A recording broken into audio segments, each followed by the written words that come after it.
I woke up feeling like I really don't belong. I can't explain it. When I close my eyes, I see a strange reality. Am I dreaming, or on the edge of remembering?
You wake up feeling like you really don't belong. You can't explain it, that when you close your eyes you see familiarity. Are you dreaming, or on the edge of remembering?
Okay, mic is on, desktop is off. Hello. I'm saying hello to the screen. Nobody's here yet. But that's okay. Gives me time to get my wits about me. As much as that's possible these days. So, let's see.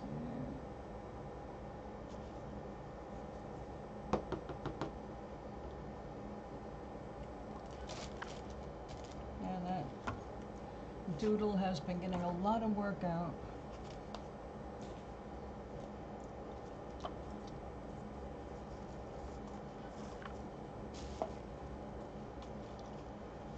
I've been using this for everything. Okay. Missing purple. We've got these extra colors, bits of this and bits of that. And a large bit of this. What happened with this?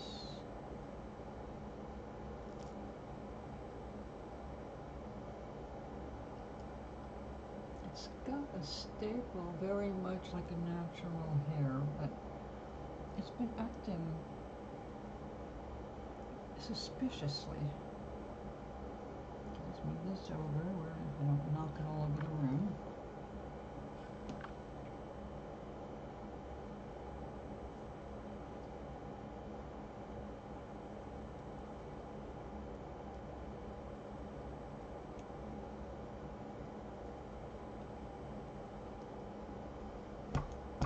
Too much water.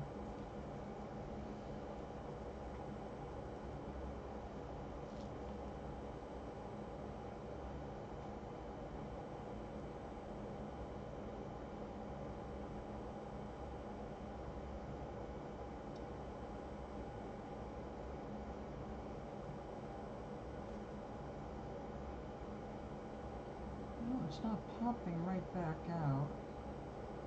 Synthetics will not stay together.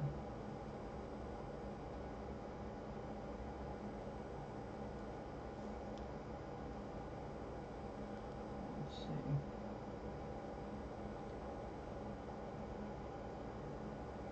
It's not quite. That is not filtered. I think we have an imposter.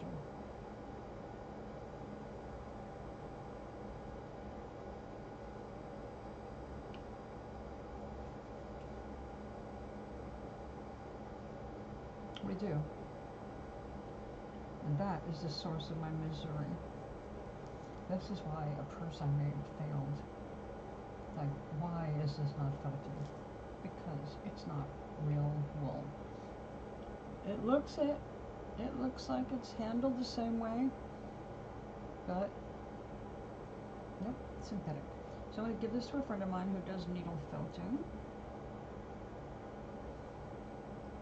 It can be needle felted just fine, but it's clearly never going to be useful as a wet felting material. So that goes. And I know this is real wool. Some of these are real wool. Some of them are just hopefuls.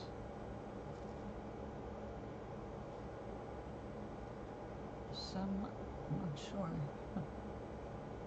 Let's find out. It'd be really helpful if this pink was not fake.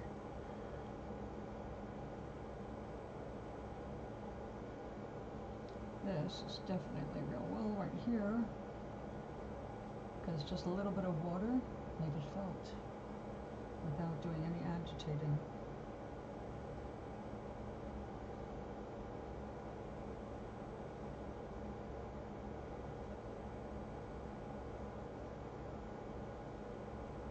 Maybe.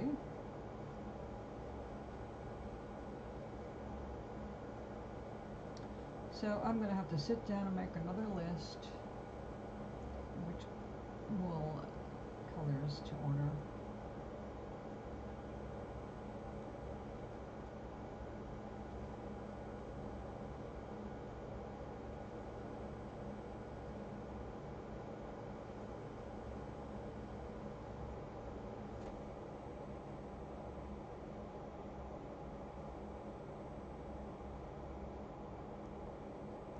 That's the real deal.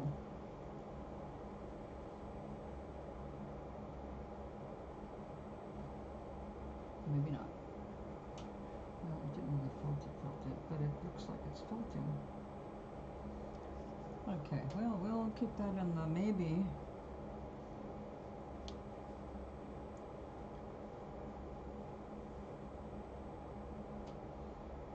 The purple's felted beautifully, so I know that's real.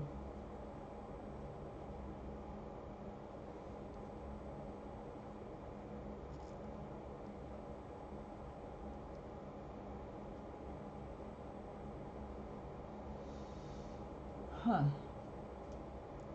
Well, you know what? I am not really sure. It seems like it's synthetic.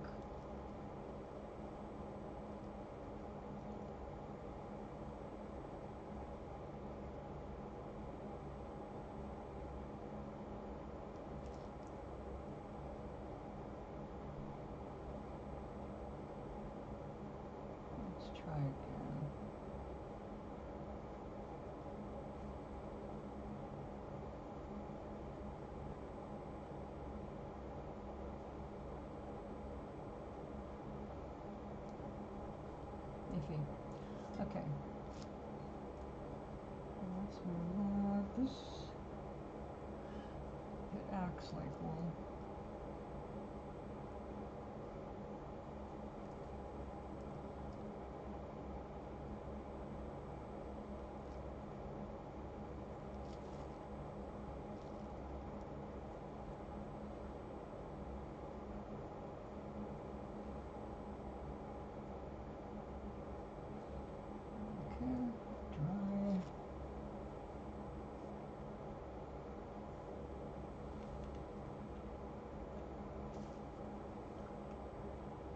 My friend is doing little animals.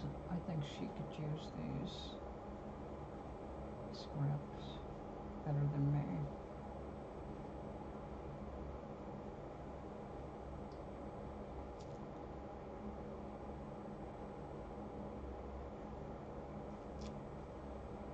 A little smidgen of yellow got stuck in it, made it look like it was wet. Okay, my dear. You're going to get some of this later.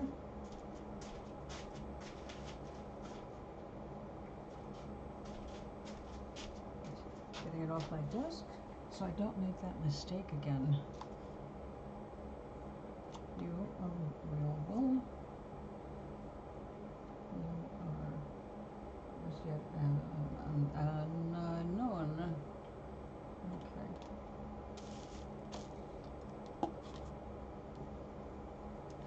So, let's go ahead and cut this. But first, I'm going to mark my center so I don't get too enthusiastic with the cutting.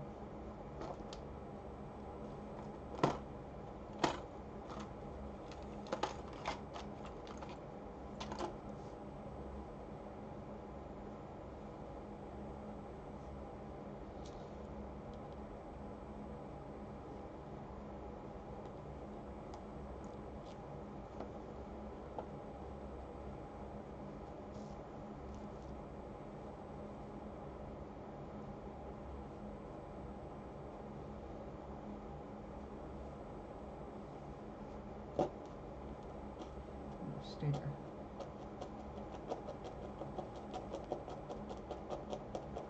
It won't be easy to get this all the way down, but we're just going to get some of this in place so I see what I'm cutting.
too small.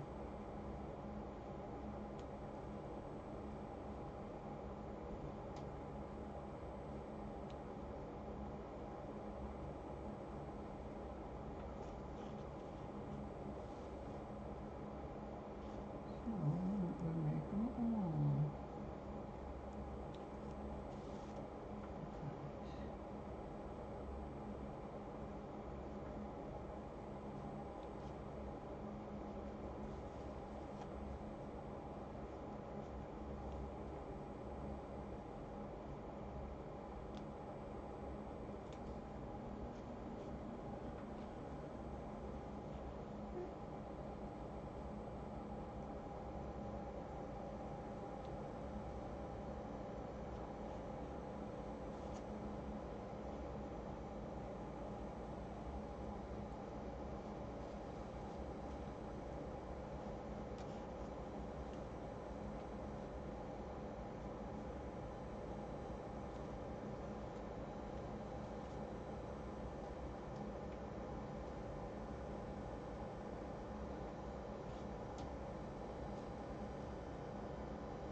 Not as easy to cut as it looks. I mean, it's soft and it cuts. But getting it kind of moves as you're cutting it because it's so spongy and light.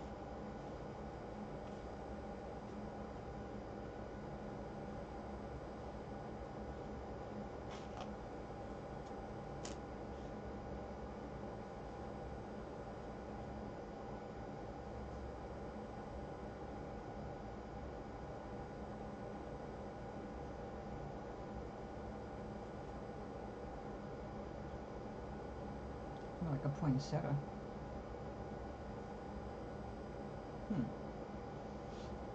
How many petals do they have? Oh, so pigmented leaves.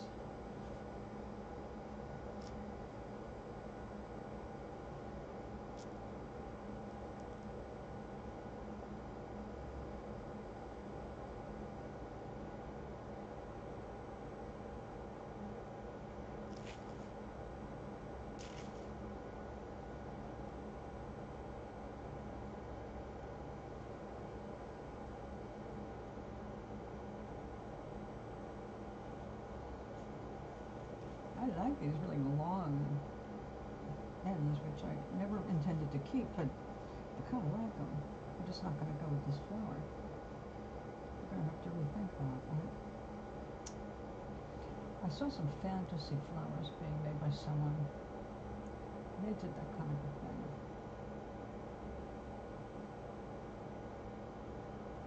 They saturated theirs with a bunch of stuff that looked like paint and glitter, and it was kind of gross, I thought, when they were done. But the technique, the wet felting technique, was what I use here too. I think I'm going to do that again.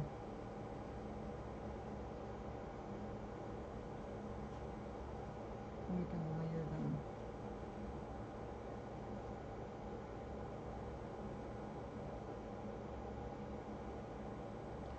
Or idea.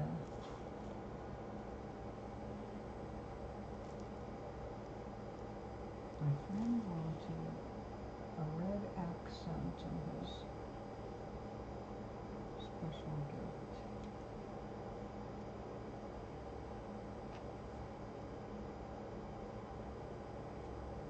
And pre-felt is, I think, the best way to do that, because it'll be pre-washed and shrunk.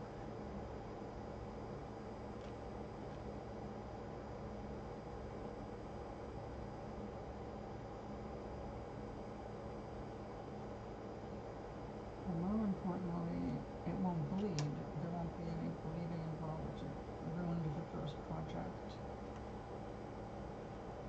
But I can do these like an inlay when I'm putting down the other colors.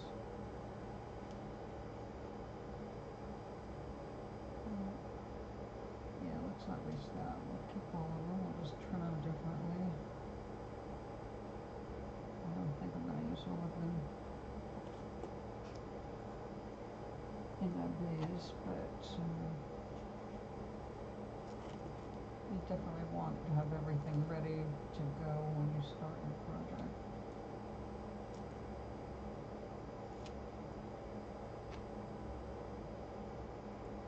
These do have an autumn leaf kind of a feel to it, which is good. That works. Even though the colors are basically going to be more blue sky.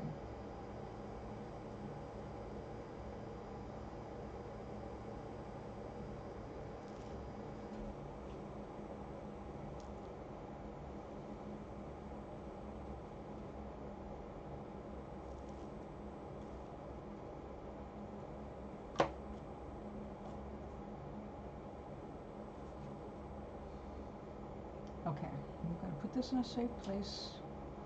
Right now, it'll be here.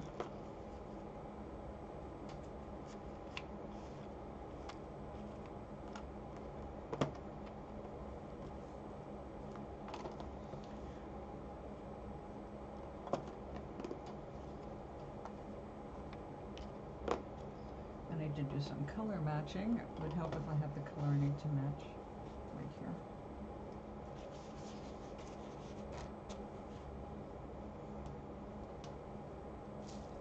Okay, we're going to put you,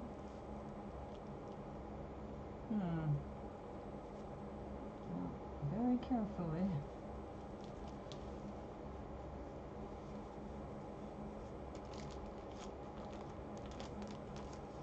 And put that in with the Sari silk, so we know it's different.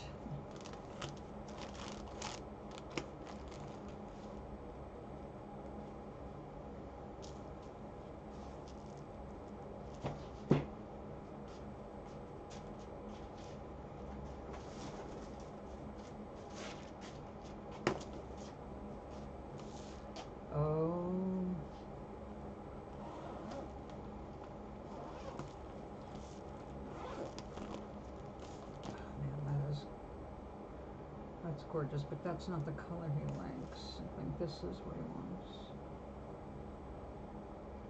It doesn't do as well with that. It does better with the extreme.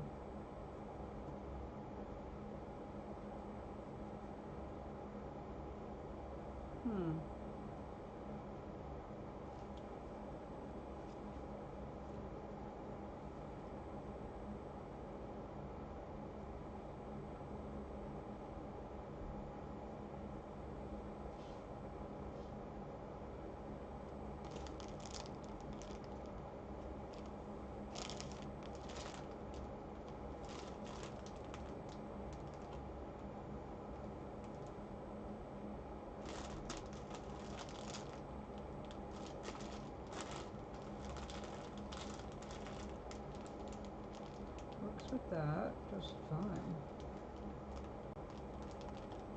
Actually, it works with that too, even though it's not an exact match. It does work better with that. But then what about this? Okay, we need a purple to go with that, because that's not going to be enough.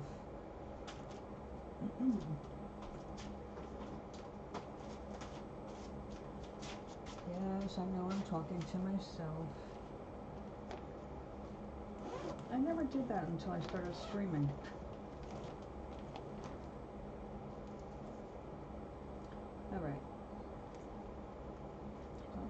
purple. That's more burgundy. That's a very clear purple.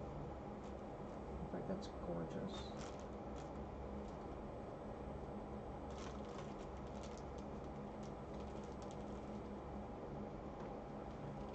And what about this?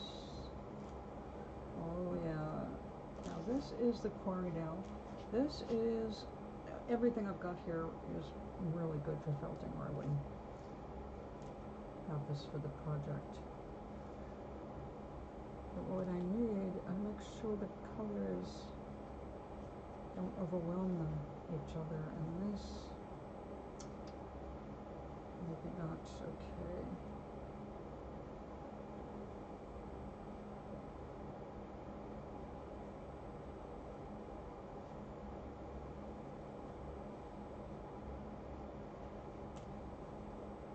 This is not the same and might not be real. We're going to get that out of the way. Put this over here with the giveaway pile.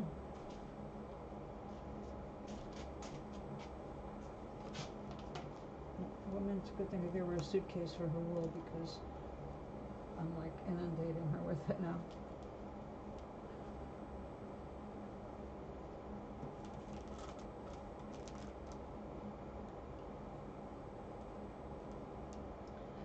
I don't know. This aqua really kicks this color off well.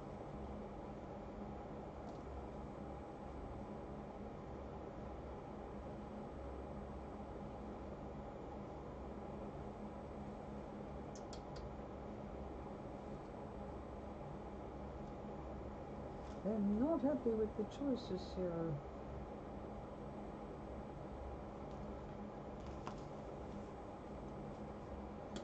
This one is just called straight up purple.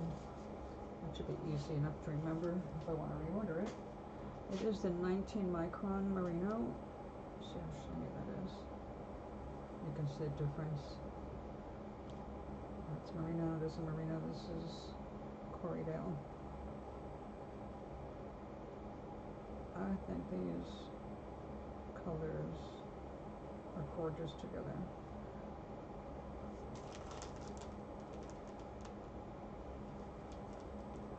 I'm going to take a picture. I hope there's nobody actually here right now just because I feel silly doing this. But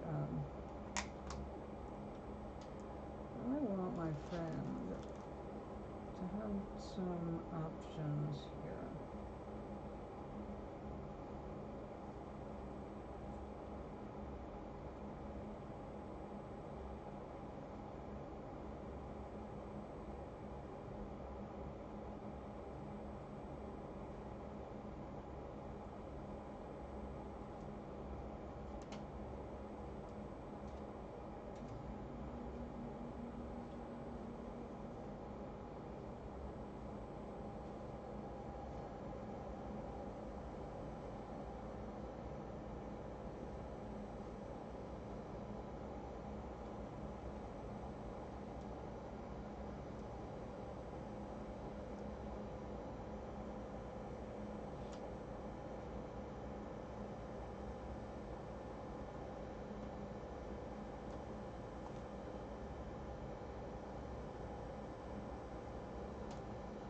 Nope, that dark purple is showing. I guess I could put a little bit of this in there too.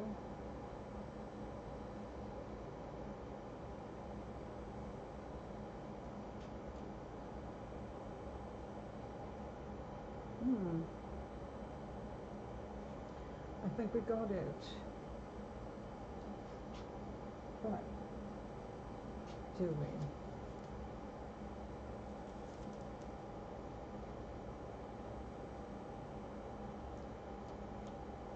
The whole structure has to be created with some heavy-duty filler, kind of natural, and then the colors are going to go over it. Oh my goodness, it's gorgeous.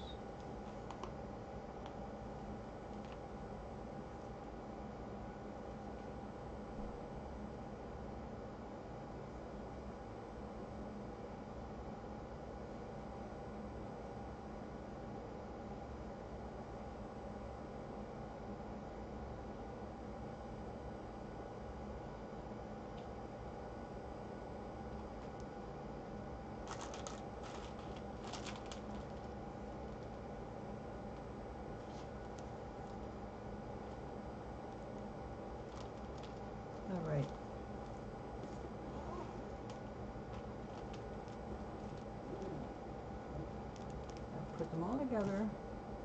I know they're in the blue bag instead of the purple, but that's because this is what I'm going to use. I want it all together so I don't start the color arguments with myself again. I have to settle.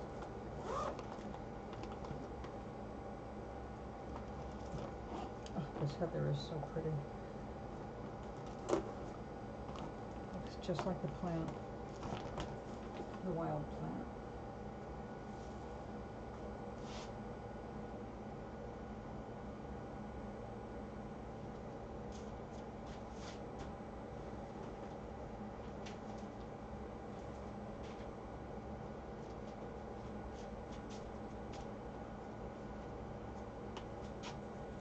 Alright, let's get the big towel down, because this is going to be a bigger project.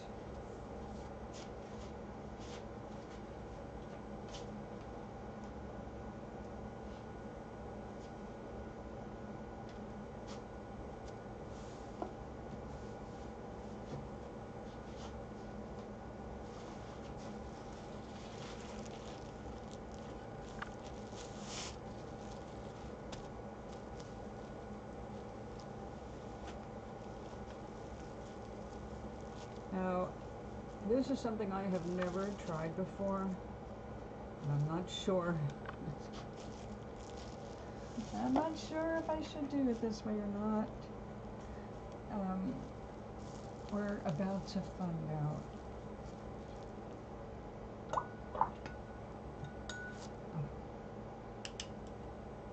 One must prepare. I must have some tea and water.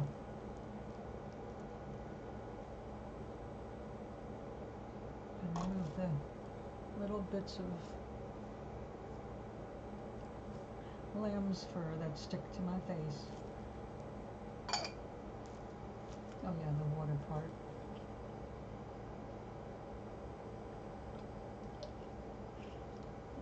So, it hit 81 today. For spring weather, that's not a good thing.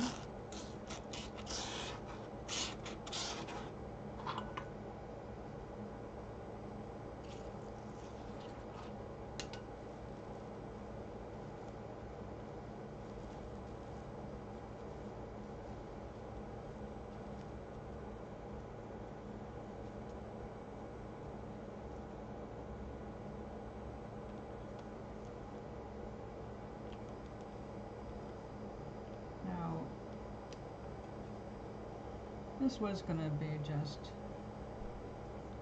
2 flaps here, but I don't think I'm going to be able to manage that my first time doing this kind of dimensional work.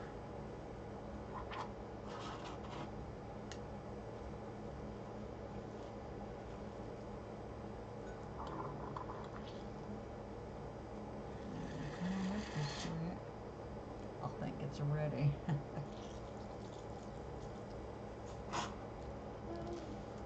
This is big, and I'm going to try my best not to get all this water in my lap. And why I sat down without getting the rest of the wool ready. Okay. A discombobulated. I'll grab some over here after I grab a towel and dry my hands.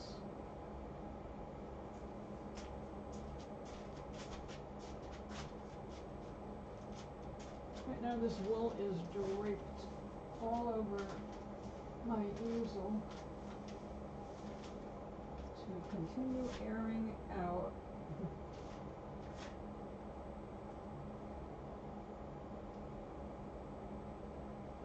It looks like I have a gigantic white snake all over. It was a good band, White Snake. I used to really like them. The other music, I never saw them in person.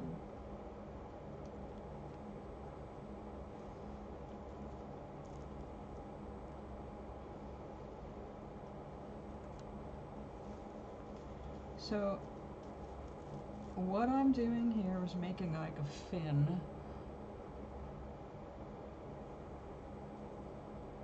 that I'm gonna have to basically treat like it's a flat.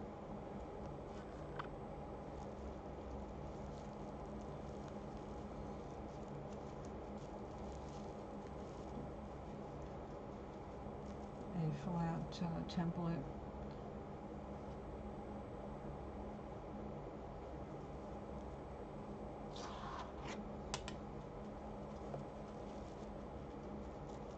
Now the idea of this is that when I open this thing up, I'm hoping that this will add another dimension, either to help me balance it, or it'll open up. I'll open up on the inside, remove the plastic, and I'll have room to expand that way.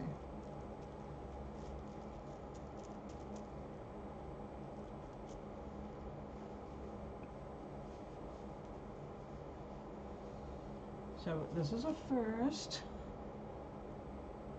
Now I'm only doing a fin on one side because I figured that's enough of a challenge for a first time.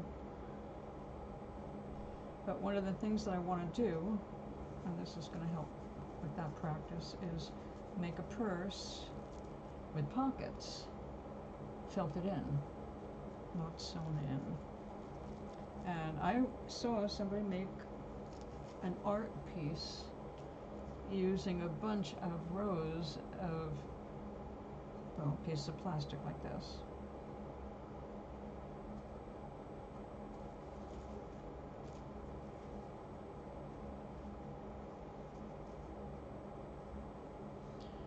And I said I need to make sure that this has stability. My first one,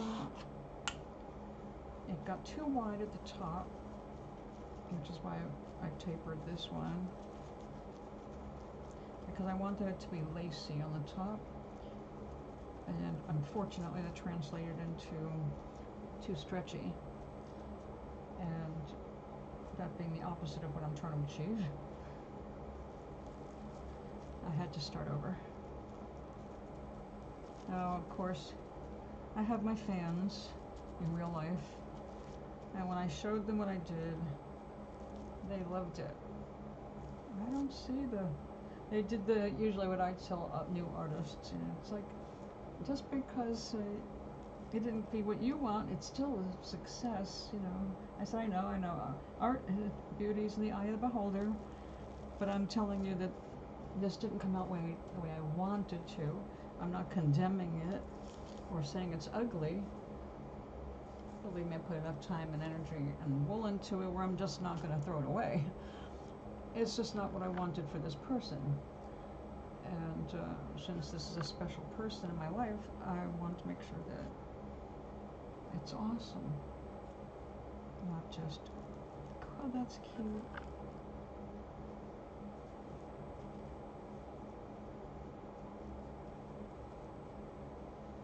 So we're going for awesome. As I believe I already mentioned, this has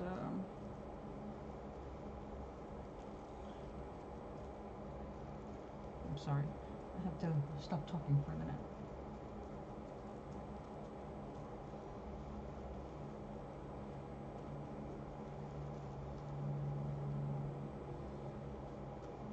I have to make sure that this is properly felted before I flip it over, because, you know, the head's gonna bend, and I have to make sure that everything is, you know, right. Okay, so we got this, the first layer, and it's white. I'm going to put the second layer on, also white. Oh man, this is just beautiful to work with. It's a shame that it's dirty. I mean, it's stinky.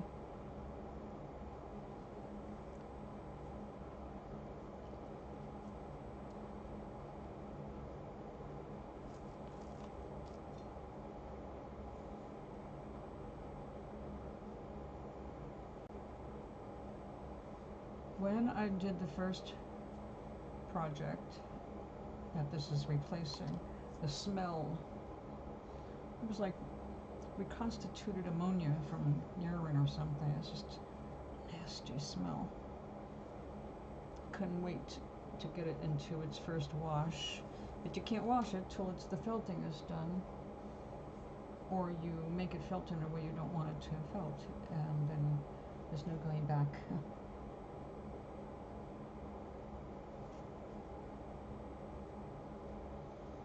There are different ways to rescue different projects. It all depends on what the project is.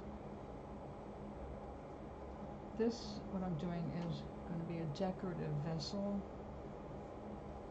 I have a lot of room to explore and create.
Soak up some of the water on the bottom.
This is the right way to view it.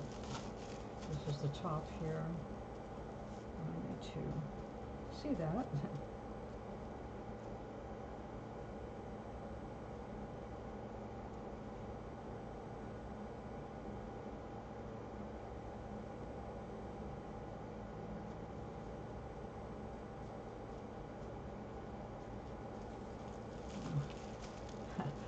do it this way because otherwise I'm going to be dripping the water off this and onto the floor. And I'd rather not have extra chores to do. I've already got a long list of spring cleaning.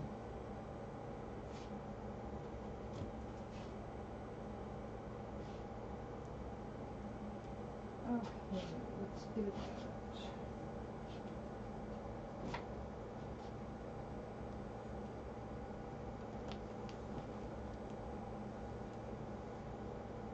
Oh, I hope he likes those colors because I didn't give him a chance to respond.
Just stay for now because you don't stay on by yourself. I know that. Okay. We're going to need more of that, but right now I just wanted to get started sticking. And,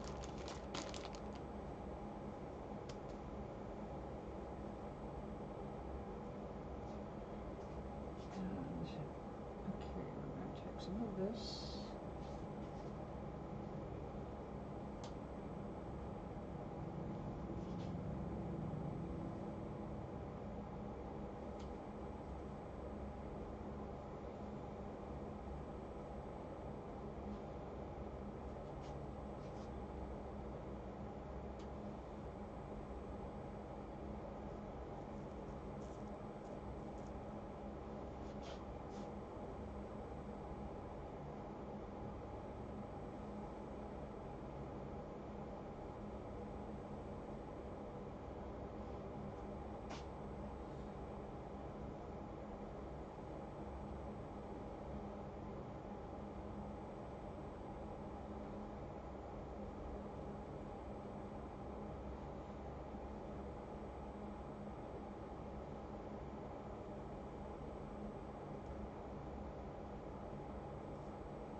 I see.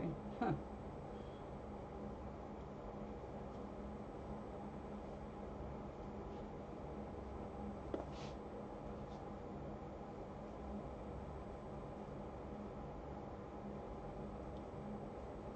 Now the merino is very soft.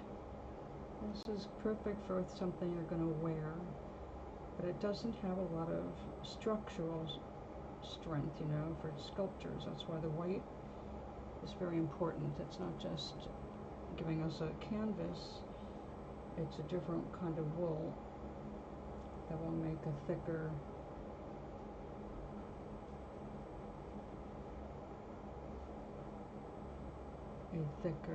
base.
this, I'm hoping for some migration.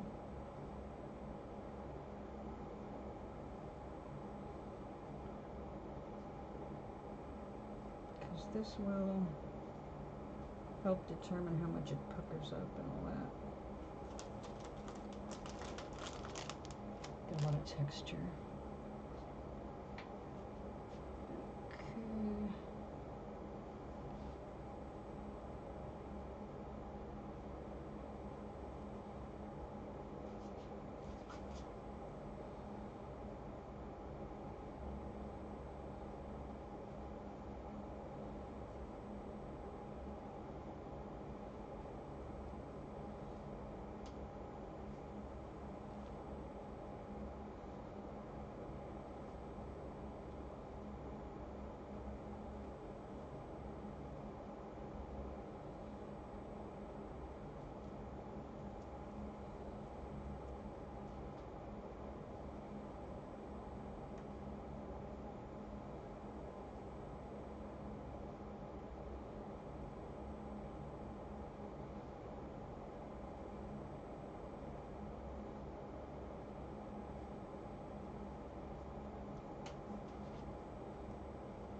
Yeah, I can see them making yarn for babies, blankets, things like that. That's how soft this is.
A little more of this goes on.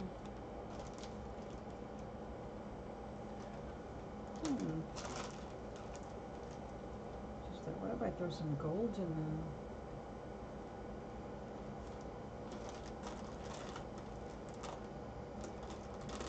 there? No, I want some sari silk.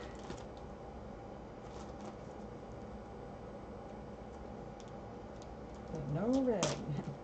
Nothing that bleeds. Oh, we've got this stuff I was thinking of earlier. Oh, nice selection of blues and greens. I don't think we really wanted the greens so much, though, so...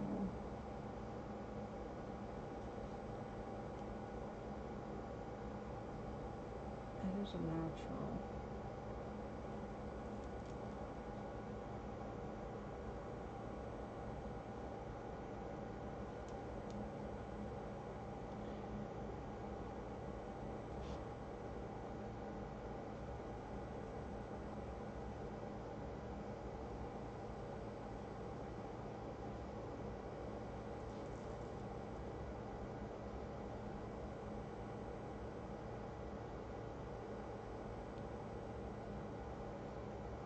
too much.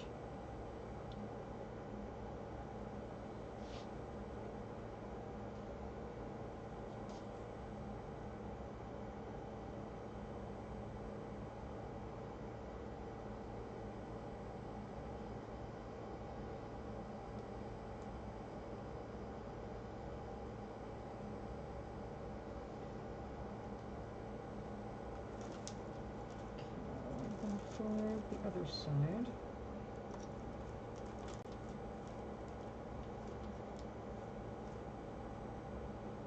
we've got this gorgeous purple.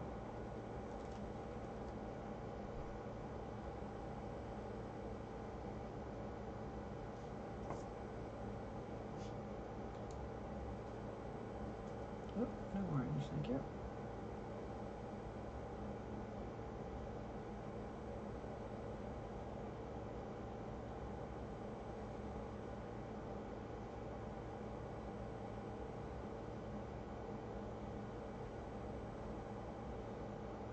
Oh, I can't wait to see what this does.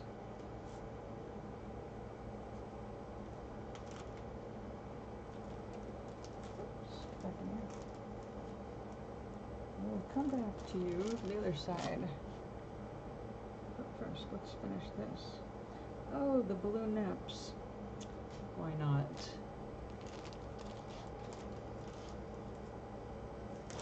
These definitely give you some texture.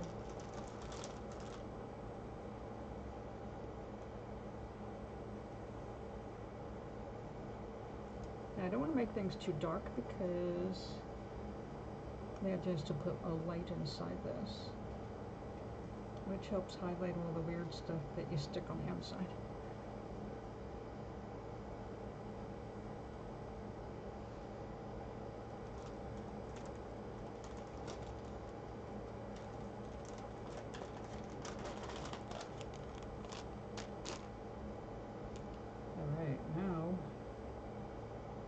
This stuff has to be battened down because it doesn't stick on its own.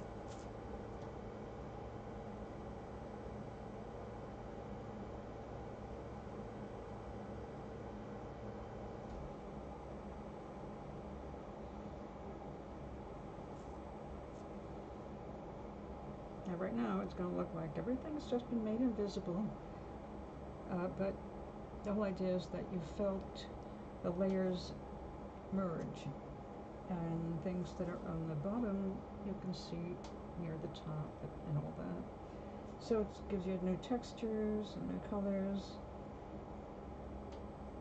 and just cool effects in general.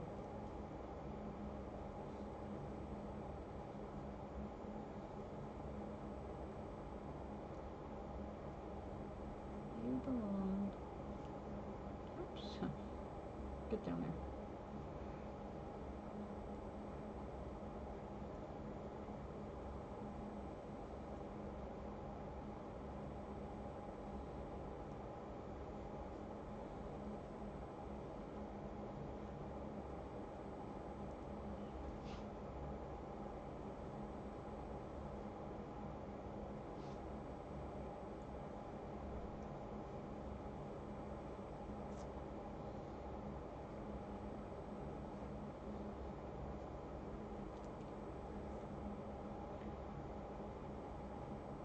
Back in the early 70s, I got my first boyfriend. And our first date was at 5 in the morning to take pictures of a sunrise on the water. I think he was testing me. Well, I had a wonderful time. I was so excited to have somebody that wanted to do something creative with me. And watching him get into what he was doing was such a turn on. I was like, I love this man with all my heart. He is out here at 5 in the morning taking pictures. Oh, for the sake of taking pictures. He's not getting paid to do it. He just loves nature and taking pictures of it. And when we got done with the icy cold water and slippery rocks, we went inland to a house that had long been abandoned on the edge of a creek. Well, maybe it used to be a river. I can't remember now, but most of the house had fallen down. It was still like a skeleton of a house. You could see the rooms and even some furniture hanging in the air. Nothing safe to walk through or on, but made for some interesting photos. But that wasn't what he was there. He'd already taken lots of pictures of that, because this wasn't his first time taking me, or going there, you know, just first time taking me there. What he was interested in was this little leaf, this bright little leaf that was stuck kind of half under a rock where the water was flowing, and the way the light hit it as the sun was coming up and getting stronger in the woods, he just had to get down on his stomach and pretty much hang over the ledge to get this picture. And I stood there going, this is a great guy. This is who you want to spend time with. I wasn't at that point ready to spend the rest of my life with anybody. I was only 21. But he did propose anyway.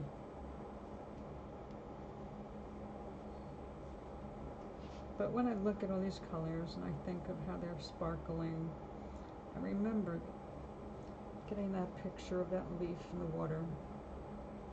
And although I have since taken pictures, many pictures of leaves in the water, just in different locations, I always think of that day, our first date, when it could have impressed me by taking me out to some fancy place, I suppose, but that wouldn't have impressed me. Wanting my company for an artistic venture, though, ding ding ding, big win.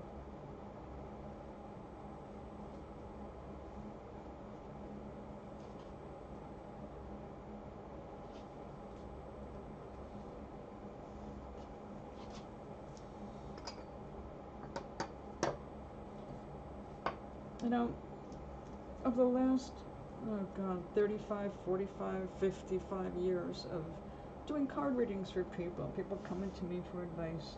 I haven't been doing that for the last 10 years, but I've had a whole lifetime behind me of doing that. And people are always asking, I don't know, what makes the man tick? What makes the woman tick? How do I get a girlfriend? How do I get a boyfriend? And lots of people have lots of ideas about that. Especially because there's so many different kinds of people, and that's really the point.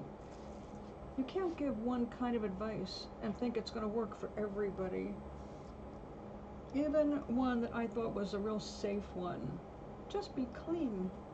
Keep your body clean. Be a clean person. It's really important to be clean. And we know this is definitely the truth. You need to be clean.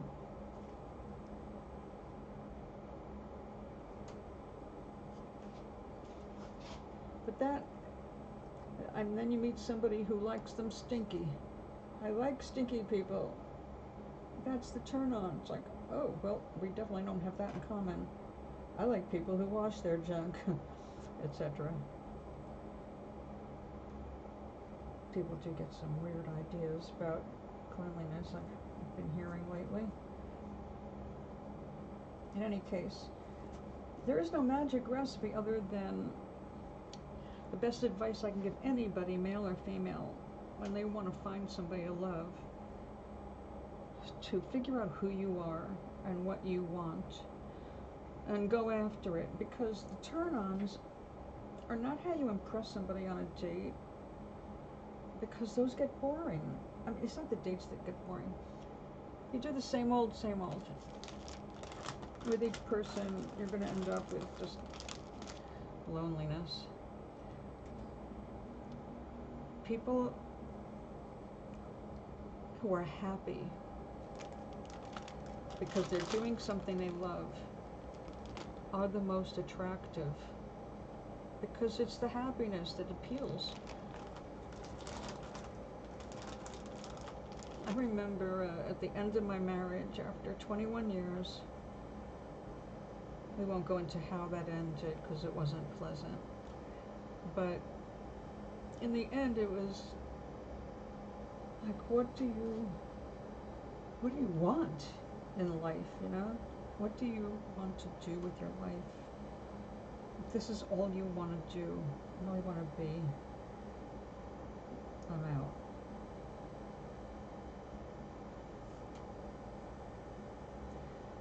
Because it wasn't comfortable, it wasn't comforting, it was just a lot of criticisms over nothing.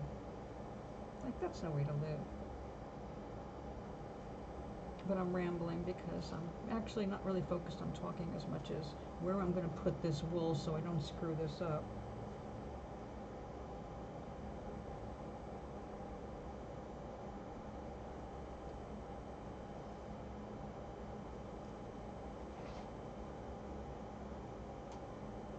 Where'd you just go?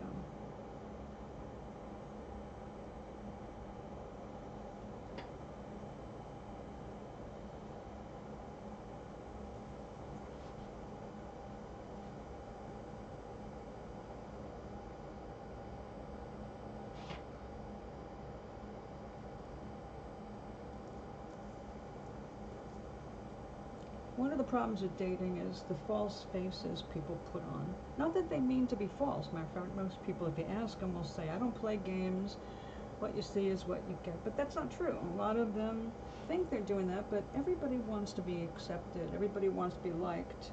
Even if you don't plan on getting married or doing anything serious, you want to be taken seriously, you know. But if you're so busy trying to impress another person, you may not be hearing what they're really saying because you're too busy trying to impress. It just ends up nowhere. When you just relax and be yourself, talk about the things you really like doing, you're going to find people who are into the same thing instead of pretending to be the same thing just to get you to like them.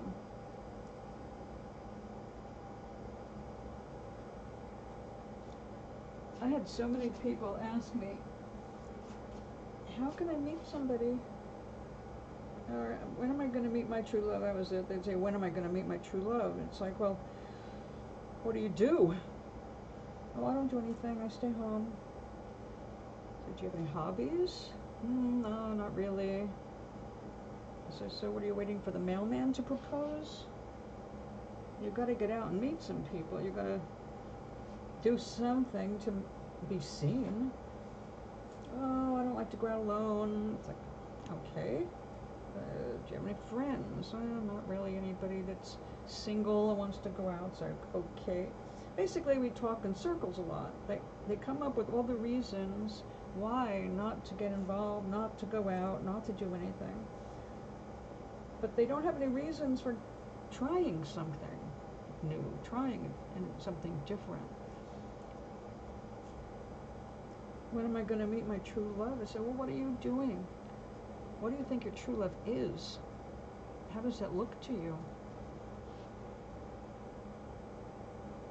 It may not be the same as what they have in mind.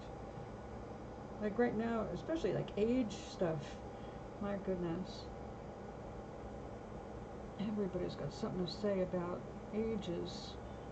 Just that you have to be this old to do this. You can't wait to get that old, and then you're too old to do this. Whatever it is. So just find something you like. My first boyfriend was so appealing, not because he was handsome. Matter of fact, he was kind of funny looking in some ways, I guess you'd say. He had a goofy smile, not the best teeth, Yeah, he wasn't what I would say was a good-looking guy, but to me, he was. You know, would I put him in a contest for Mr. America? Not based on looks, based on talent and just being a genuine good person. Yeah, he was a good person.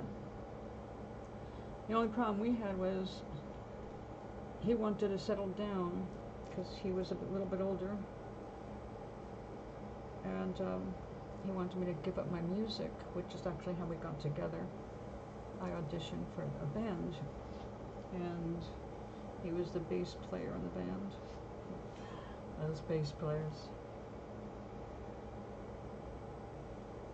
So when the band finally broke up, I was ready to just continue with my career, and he was not into that. He was ready to give it up altogether and move on to the next thing. And that would have been okay if I was allowed to move on and do my thing. And I wasn't, because he didn't think that was a good idea. So, you know how that's going to end.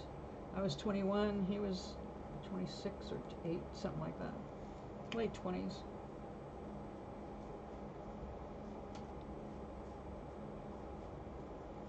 So definitely not an old person, but he was ready for marriage, and I was ready to really just get cracking on my career. So that was hard. That was a terrible breakup because I really did love him, but I couldn't do the marriage thing. It would be almost a decade before I was ready to try that.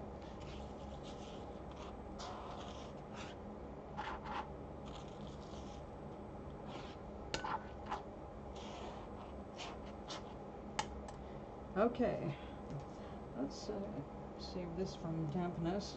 Hold on.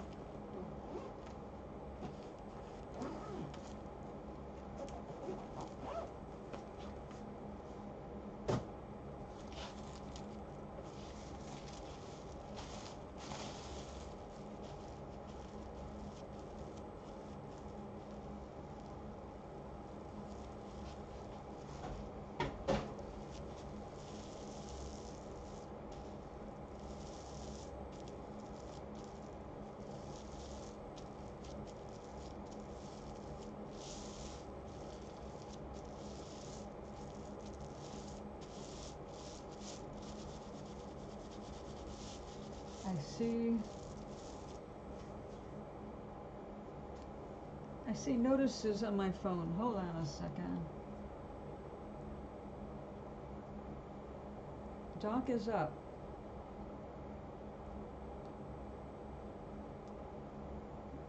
And good.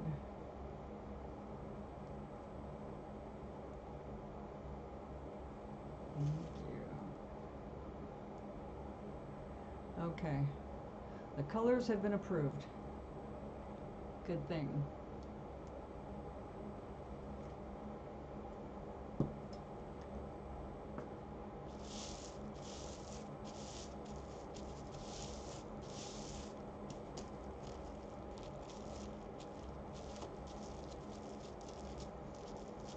Let's get that water through without disturbing all the hairs.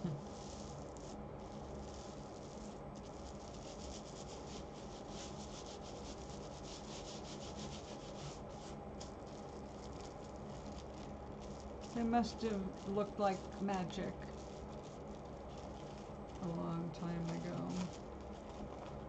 It is kind of magical the way these loose fibers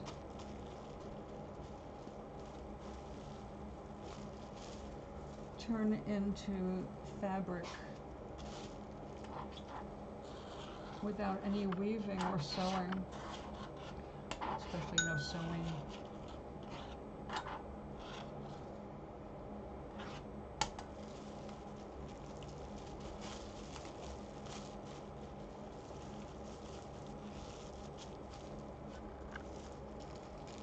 Okay, if you're gonna spill, do it on the, thank you.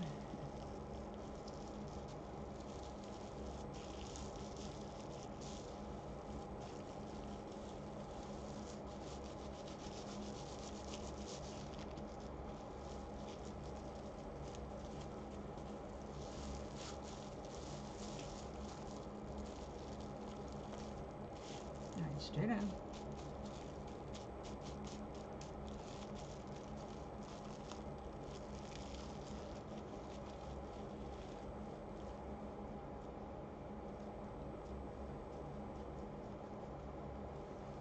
It feels so thin right here. That's not good.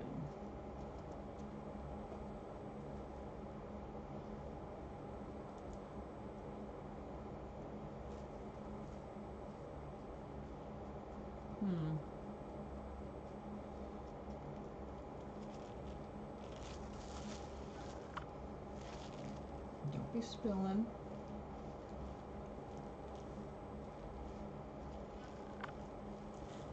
Alright. I'm going to get more of this purple.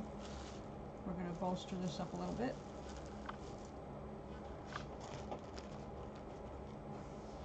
Ooh, when the light comes through this, it should be really cool looking. I'm hoping. Some stuff is kind of predictable and some is not. So,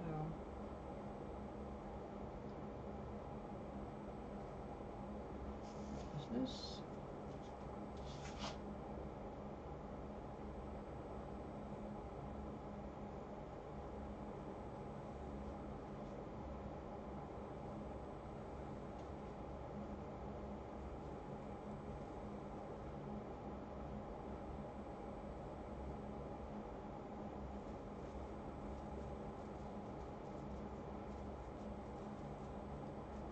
A little better.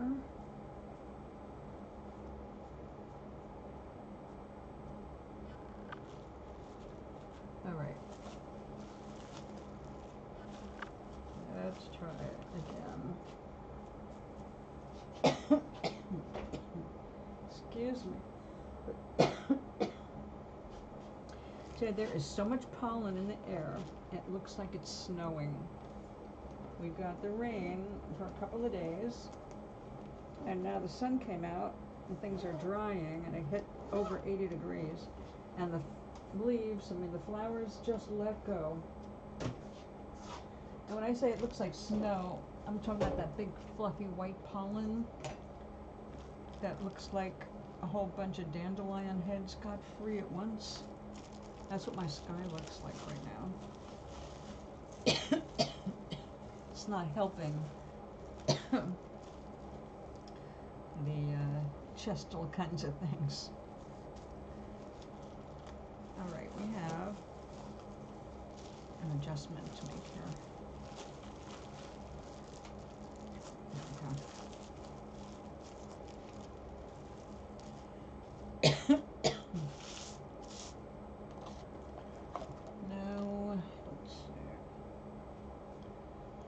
Just want to work it gently.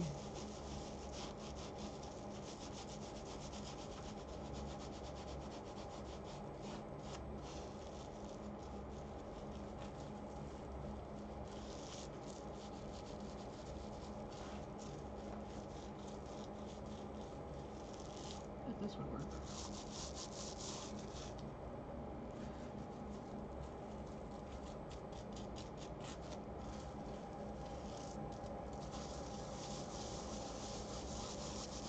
I actually have a wooden tool that's about this big around. It looks like a block of wood that's just been scored but deeply. And it's just used to do exactly this, to annoy the fibers so much that they just cling to each other in desperation.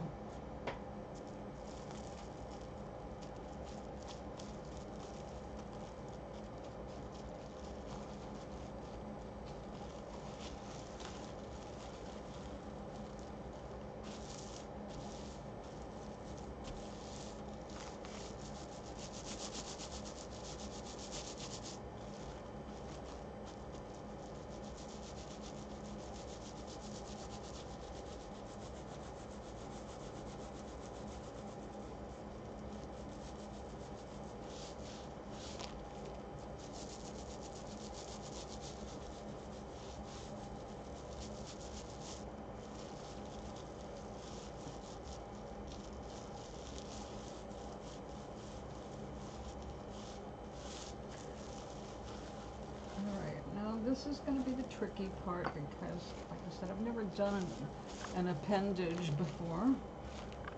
Now, this is definitely going to need a lot more work because all of the viscose is kind of invisible now.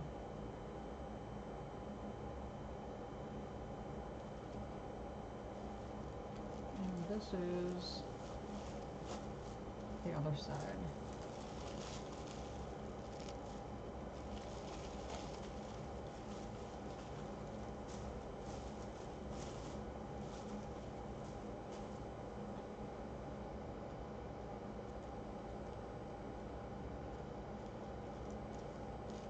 Now, you see how big that is?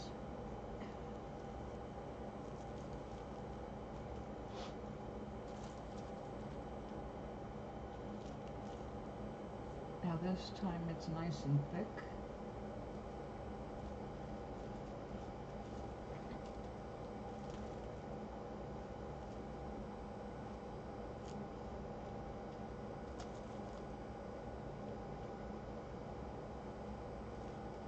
Now, I don't know what I'm doing with this here. We're not going to know until it's time to cut that sucker out. For now, this is it. Okay, so that's the back of the sculpture. The other side is the back, actually. Now we are going to do the front.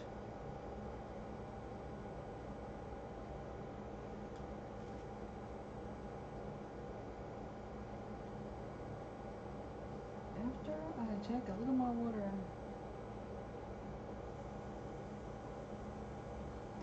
looking up there at the camera, I realize this is probably not the best color for a pale person like me to wear on camera because I just kind of become invisible as one beige person. Alright, now we're going to build this up, hopefully the right way.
that gorgeous?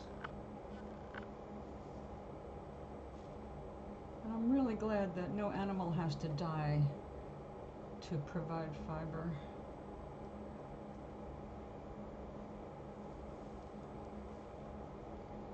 It's a renewable resource as long as you're feeding and caring for your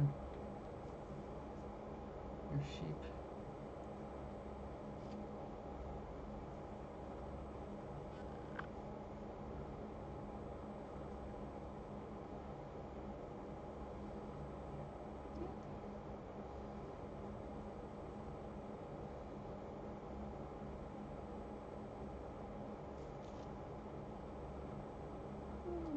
Come on.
Okay, it's time to apply the colors.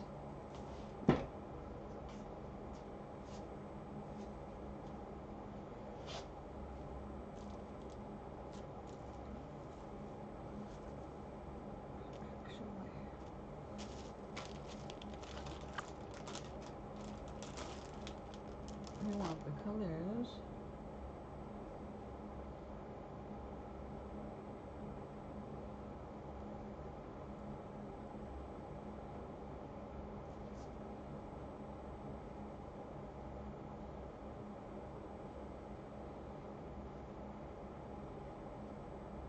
I love the watery feeling.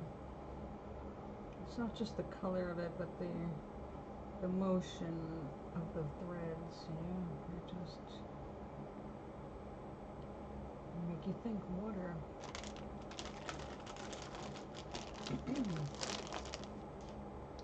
Now, where did the neps go? Around there.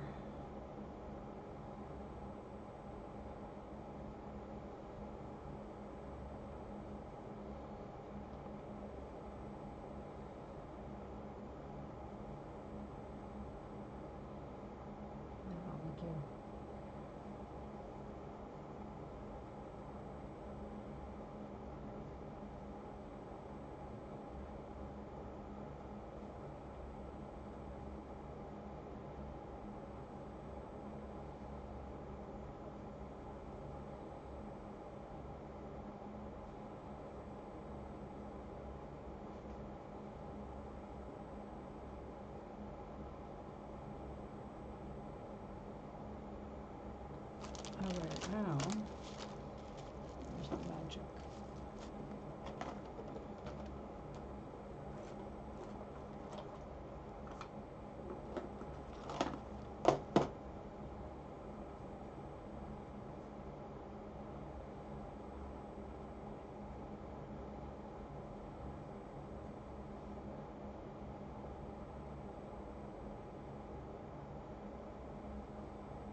to put the baby blue and light coats over here, but then I don't want that to be covered by the dark blue.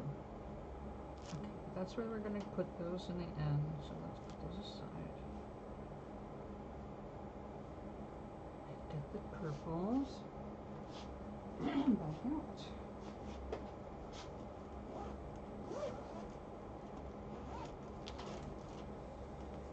Because we need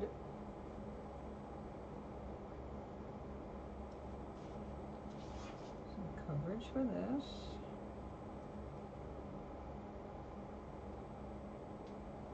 Okay. Super thin, we just want you to be just enough for the color and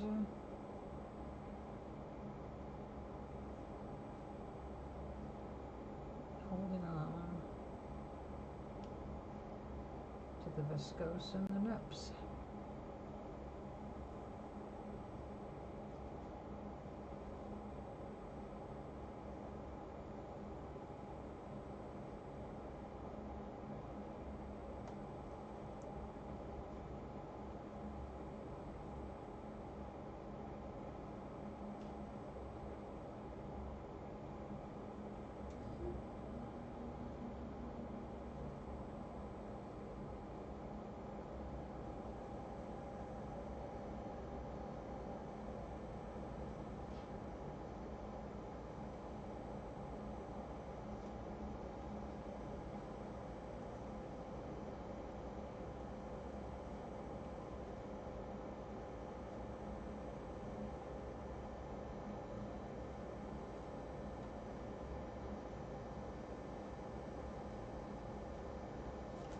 Sorry. Excuse me.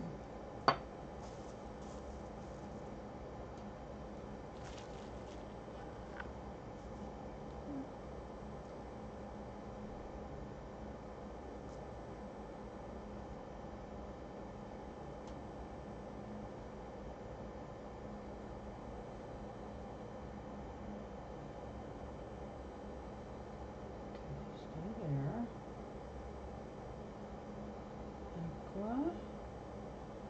Turquoise is actually what this is.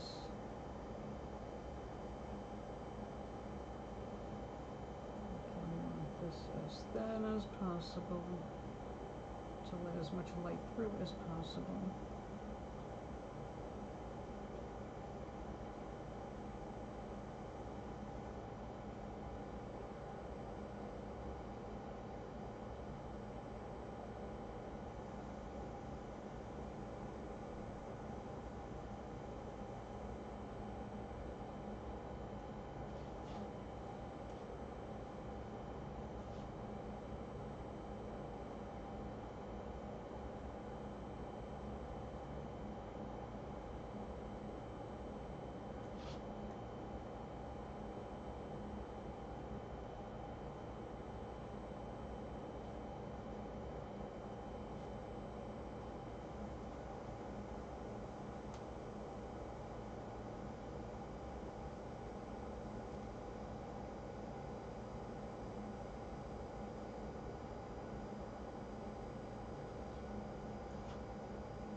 Keep picking this stuff up from the wrong end.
Alright, excuse me. Now, this is going to be tricky because I don't want to lose the definition on these.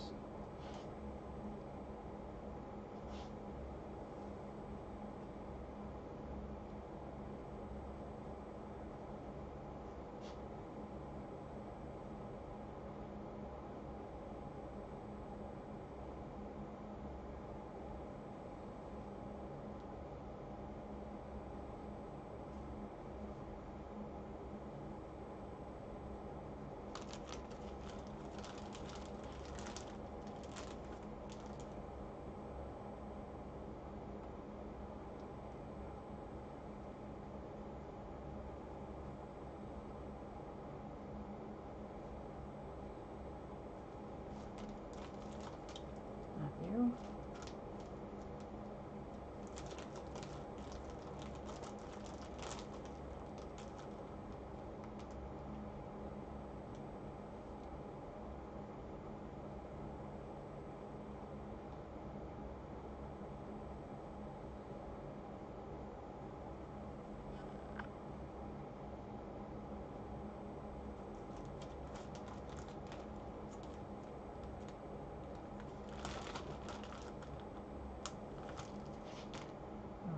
This is going to have to go a little further down.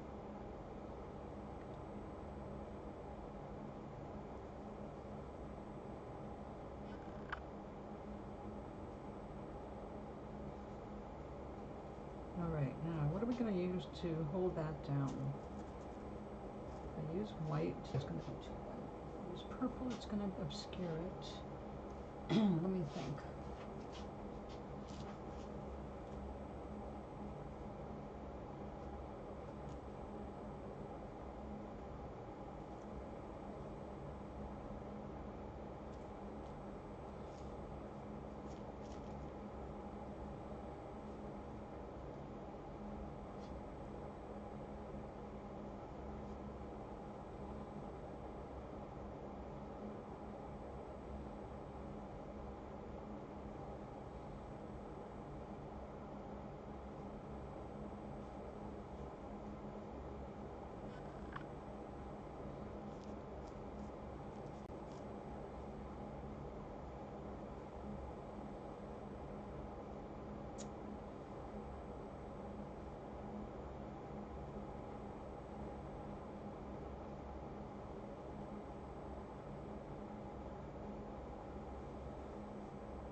Alright, well, let's see what we've got. I'll be able to tell until it's all wetted down.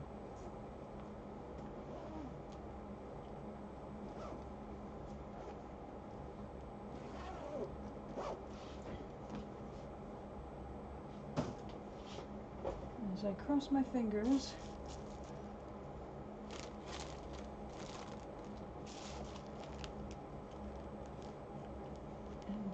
some of the sorry silk I forgot. It's now going to be weird because I don't have anything to hold it down.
Let's hope.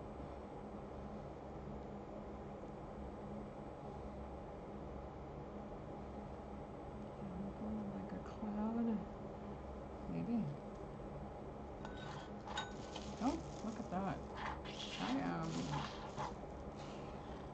almost out of water.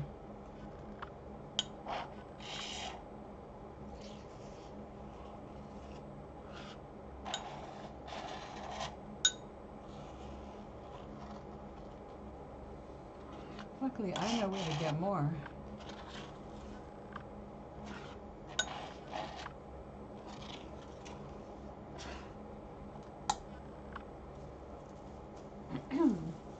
Oh, there's the tweezers.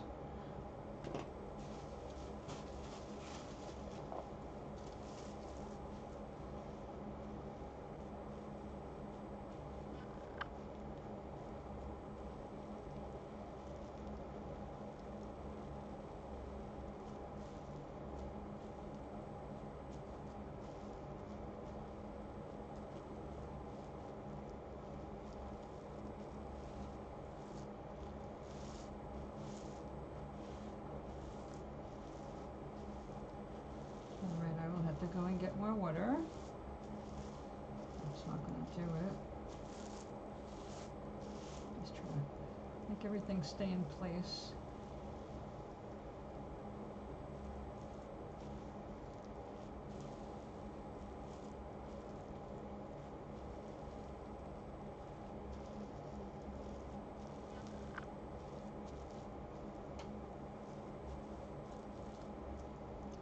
More water it is.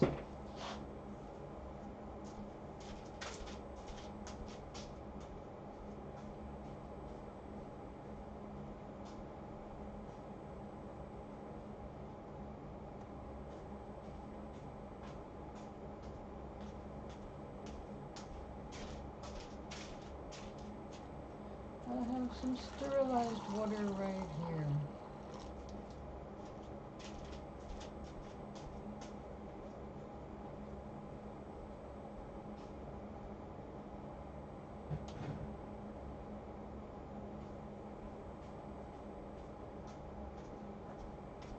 So,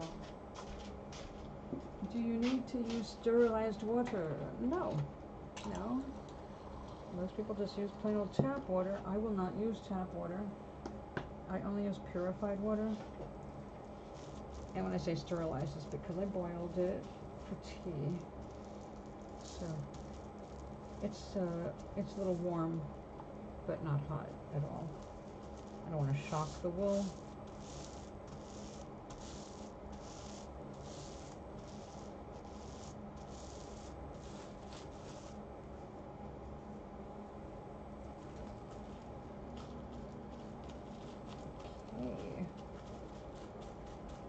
Come on, you need to add the proper amount of water here. Oh, see? If you don't, everything just pops up when you pull this off.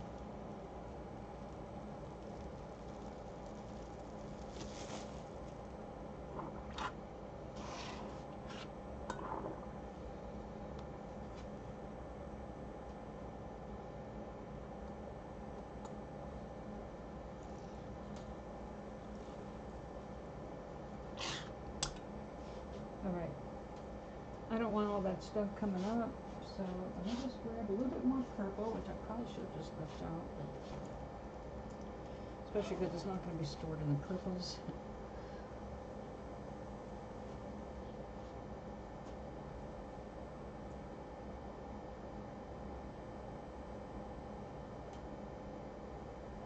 Loosen up. We want your beautiful little fibers to show like that.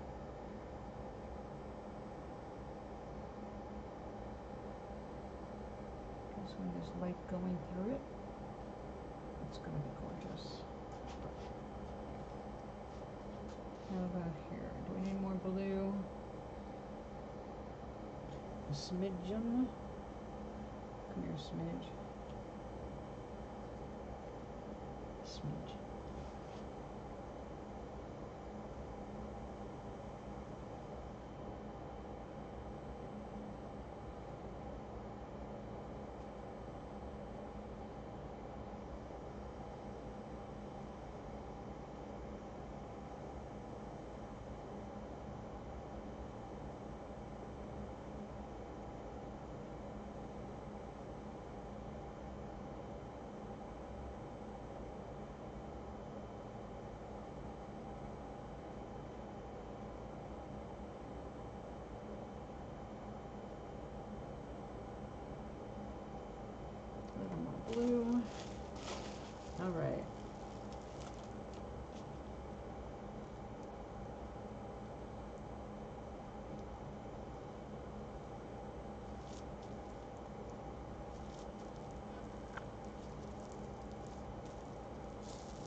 once everything is wet well,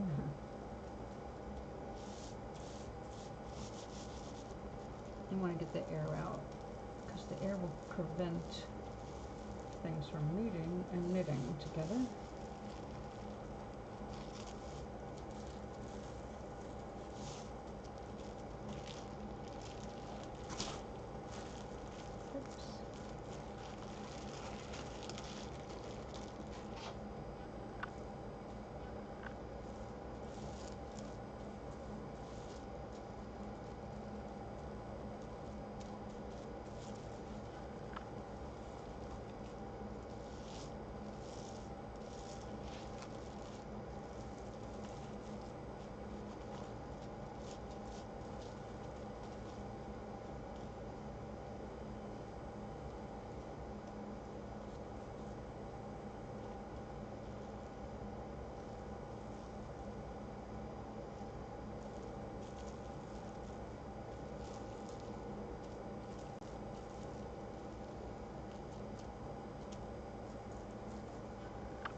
You have to knit right there. You are going to be weird.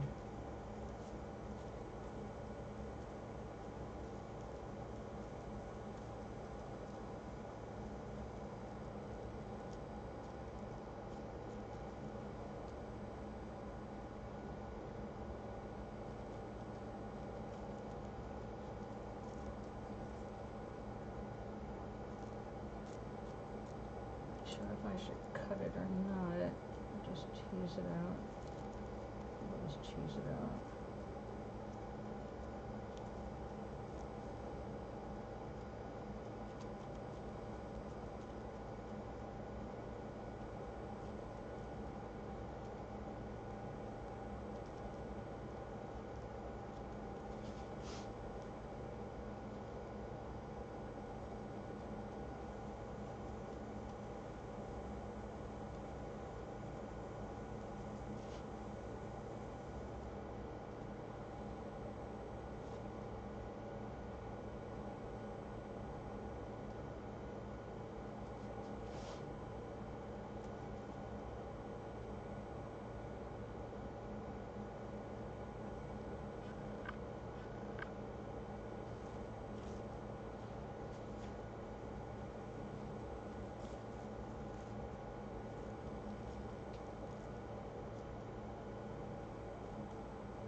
As this felts, we'll start to see an exchange of the fibers.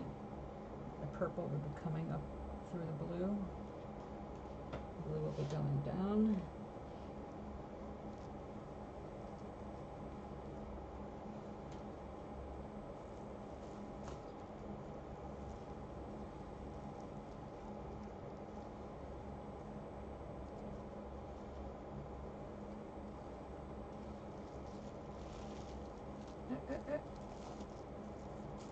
Okay, it's too early to do that. Let me get this back down here.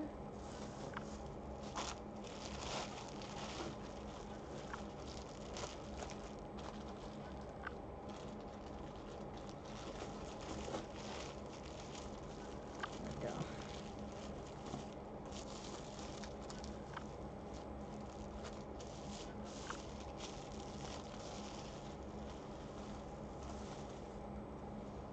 That's what I don't like about those.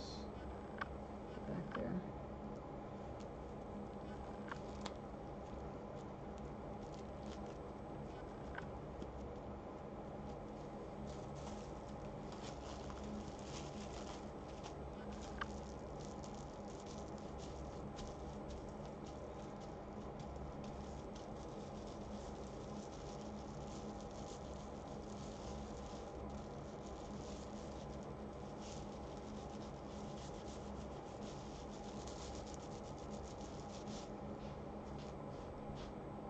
Aloha.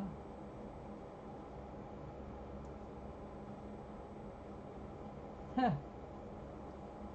Yeah, I would not want those pictures because whatever you focus on is what you produce in your own home. Stop it. If you want your place to feel more like a palace, just take care of it.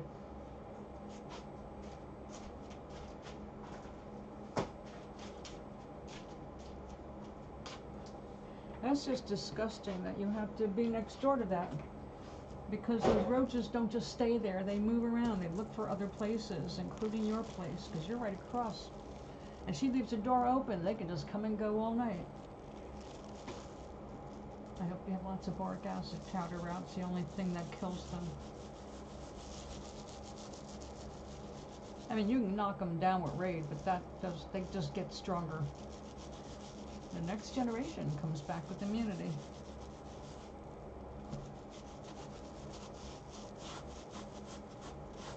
I captured the queen of a satellite carpenter ant colony. I've got her little body captured. So thank God I'm not going to have another one of those summers. But I do have to alert them. They're going to need someone to come in and find that satellite colony before any more satellites take off, because the queen does not reappear anywhere. It turns out the queen goes underground after she mates. I got her right after she mated. Well, that's why I told you, if you don't have a syringe full of powder, you're going to have her problem.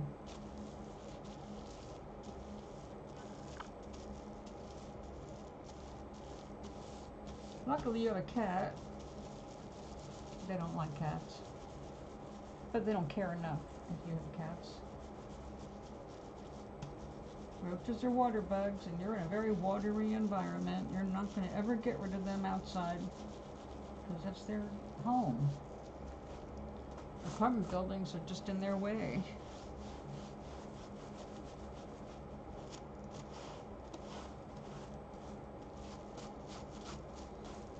And we've got two different kinds of cockroaches. We've got the American cockroach and the German cockroach. And then we've got those, what do they call them? The ones they actually paint and race. The big ones, pimento bugs? Palmetto bugs? Palmetto, that's it. I saw one of them when I was 8 years old. It's a good thing I was only 8, or I would have had a heart attack. I didn't know they could fly.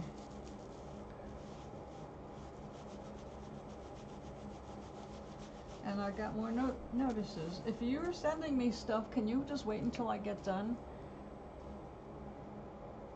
Oh, just a thumb up. Okay, you're up.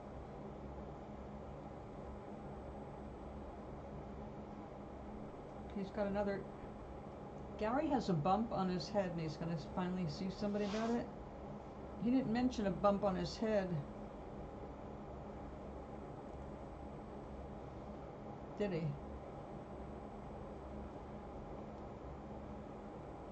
Gary, Gary, Gary.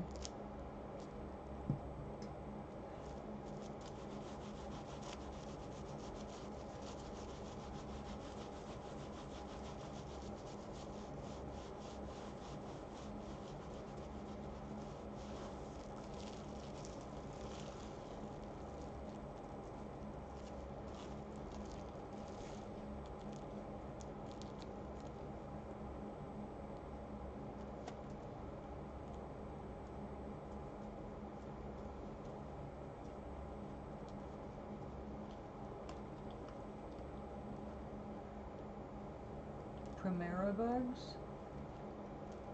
What is a primera bug? Is that like the palmetto? The palmetto, I think, is a kind of a palm, and they like to live in those palm trees. So it wouldn't surprise me if there's more kinds. There's lots of different kinds of palms.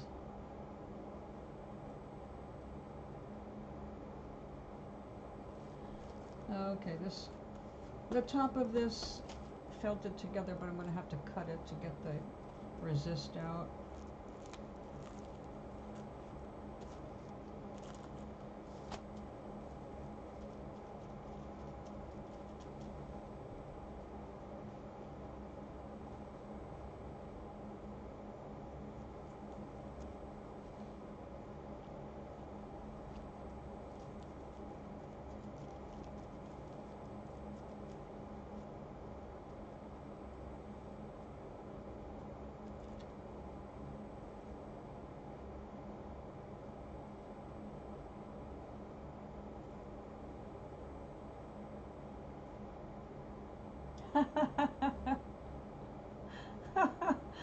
I don't know if they even can get that, but that's funny. You never know.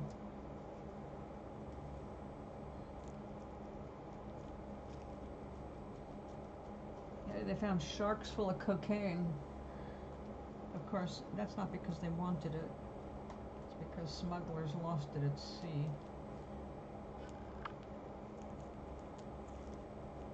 Polluting the ocean. I know I'm slow when I'm high, so.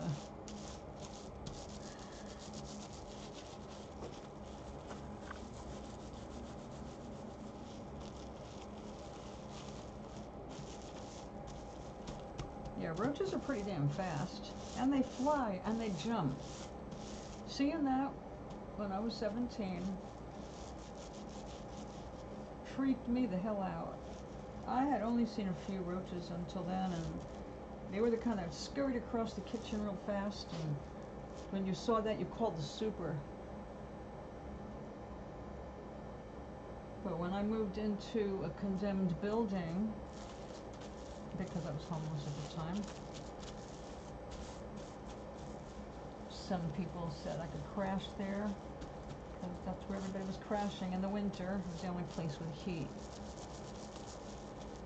Roof over your head in the snow. It was something, believe me. I was grateful.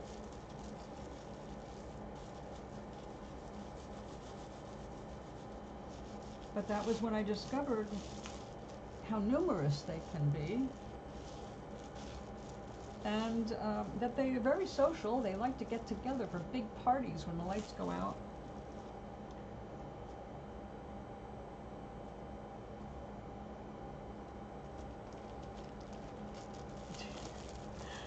You remember the movie Weekend at Bernie's?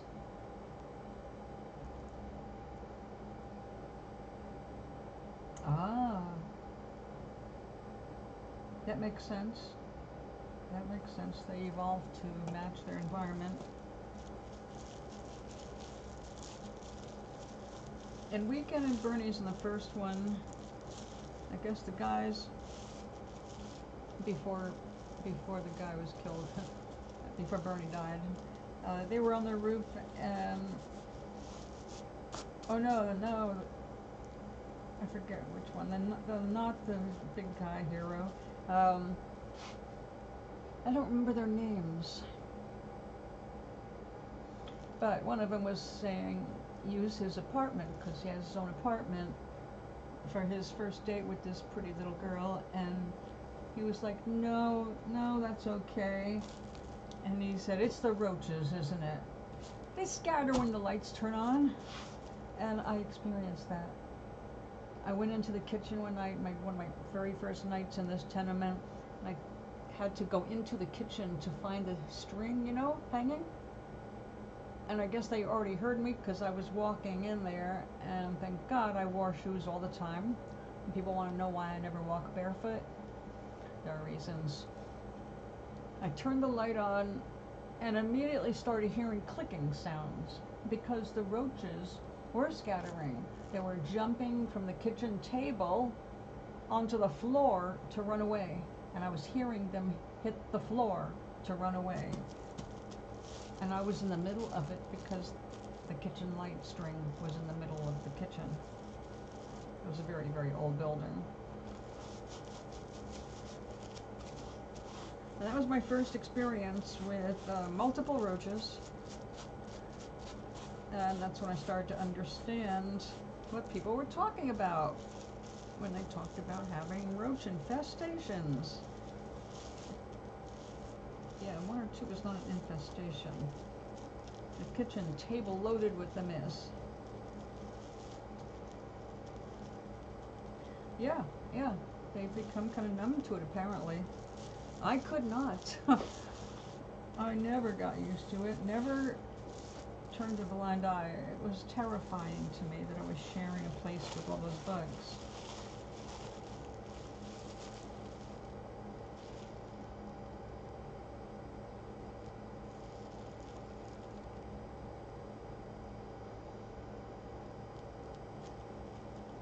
Come on now, Purple, I want to see you come up more.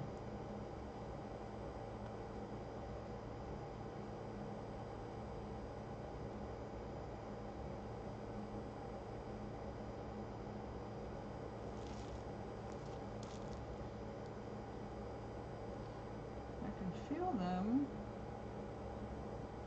It's too early to see them though.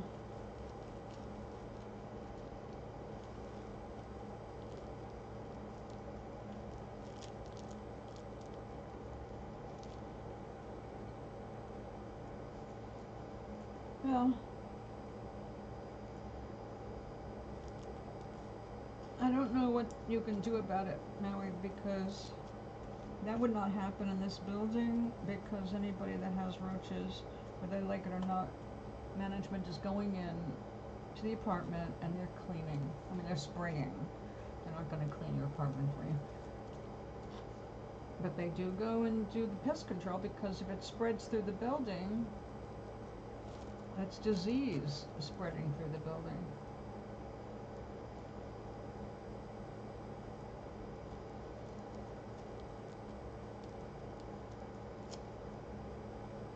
Roaches that are out there, all right?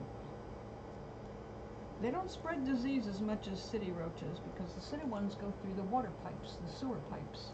So they pick up stuff from the feces in the sewer pipes. So it's a bit different than going in the woods and seeing the same bug. They're not carrying the same kind of diseases and problems. Not that I'd want any of them indoors, you know. I did have rules about that in the country. I didn't kill everything that moved, because I don't believe in doing that. But there were things, you know, you just couldn't live with, like ticks and fleas and, you know, roaches.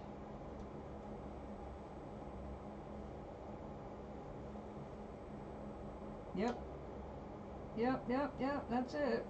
That's an infestation. I don't know what you can do, what your laws are like in Hawaii. The owner of the building should be fined. But that's only going to happen if the Board of Health gets some pictures. Now, I don't know how it is in your state, if you can submit things anonymously, but you can say, this is apartment number and this address. No one is taking care of the situation. This is unhealthy. Let them deal with it.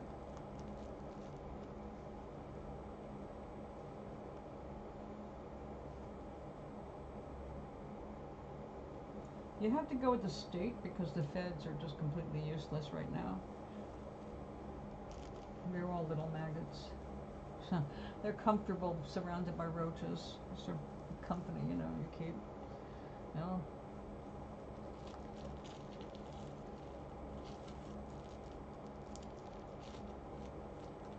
Okay, I can feel where we're getting some good. It's feeling nice and thick. And it's thinner up here like it should be. I want it to be kind of like a chimney.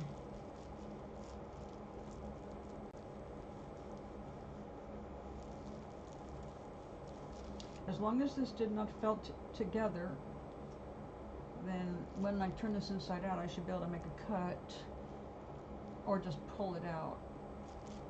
So I'm hoping I don't have to cut anything. It should just be right there. We're gonna find out though. So this is teaching me how to work with three-dimensional molds, well, templates.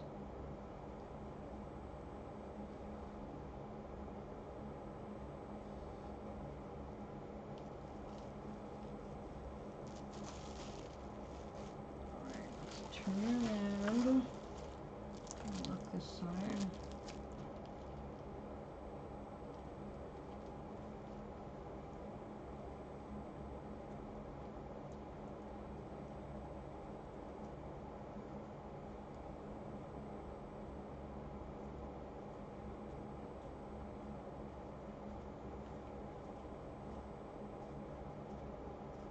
Well, you know, the problem is you really can't blame it on just one person,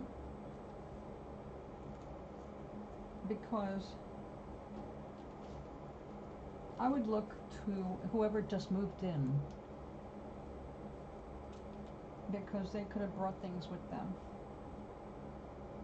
When I lived in a nice little place, my only problem was fleas. Fleas were living in the carpet. I did not know that they were living in the carpet. Then when I found that they were living on the carpet and it was covered in bites, I freaked out and I dragged that carpet outside. My plan was to wash it, which I hosed it down, and then it took a month for it to dry. It was a braided carpet. Well, it turns out that was the worst thing I could have done, because now the fleas had nowhere to live. Where they were living in the carpet, now they were just hopping around my apartment. My cat had flea medicine, but I didn't. I still have scars, little white spots where I scratched myself in my sleep.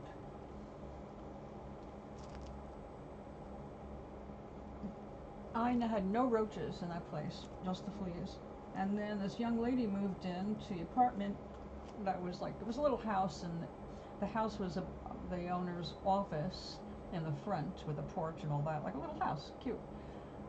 His business was tires, and he had a big tire center at the end of his end of his big driveway, which was next to the house, but the house was on the street. Anyway, she moved into the little apartment in the back of the house, and she had lost her cat in the move, apparently, and she had an unopened box of dry cat food that she gave me. And I was like, okay, I've never used Friskies for my cats, but what the hell, I'll see if he likes it. I opened it, turned the box, and went pour it, and roaches came out with the cat food into the bowl. You want to see someone freak? Yeah, I'm normally kind of calm about those things. I wasn't calm that morning. I went ballistic. Because they run, you know, it's not like you can just do something.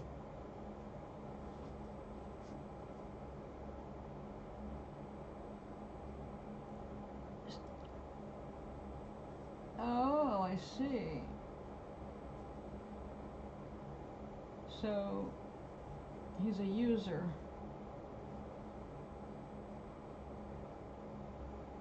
A user and a loser. Probably getting their medicine in case there's something he can skim off the top.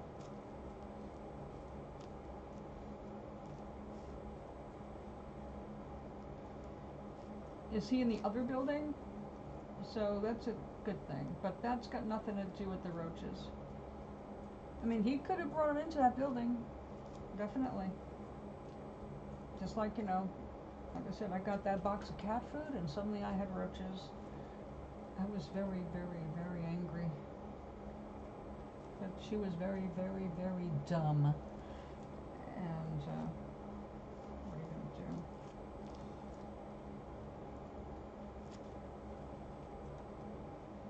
I did get rid of the roaches, and I struggled with the fleas the entire time I was there.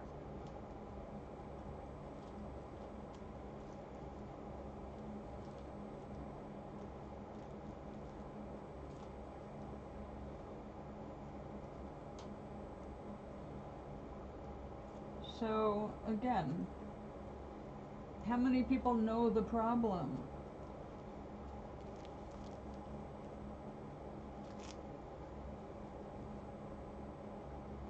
they're letting him store stuff in all the different apartments. But if they're not complaining about it, no one's going to do anything about it.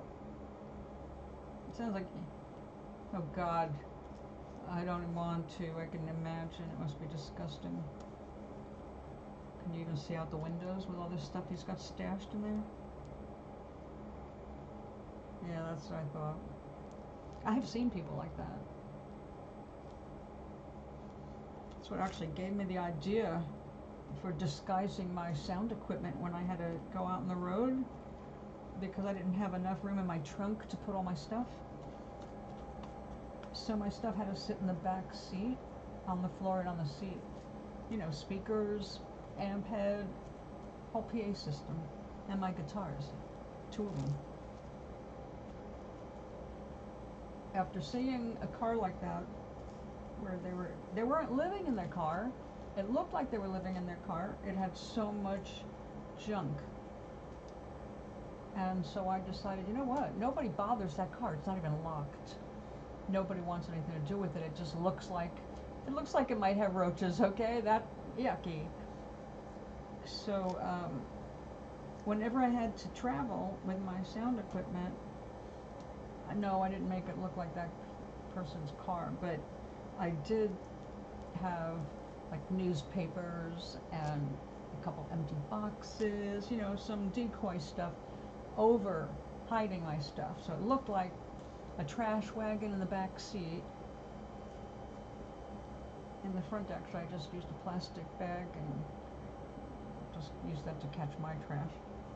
But I made it look like, yeah, I was hoarding or something in the back seat. And I always locked my car, but it was just a little Toyota, you know. It wasn't hard to break into if you wanted to, really.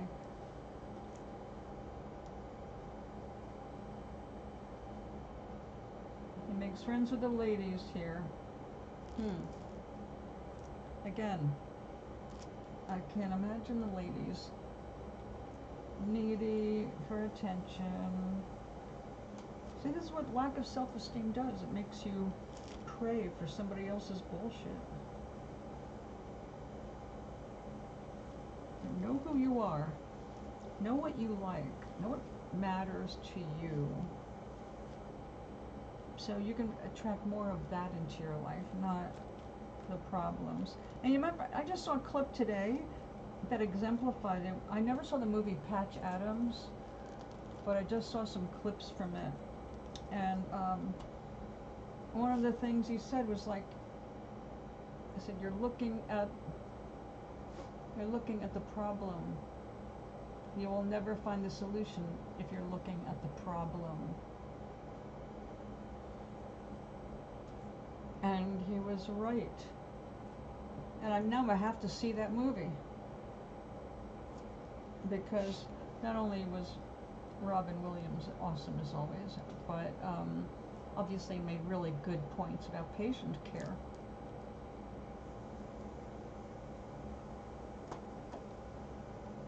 Ah.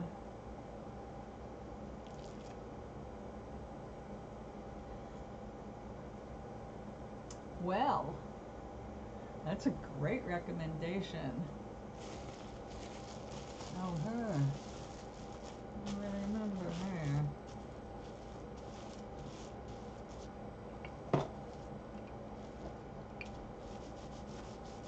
So what solution are you going to look at today for yourself? What's going on?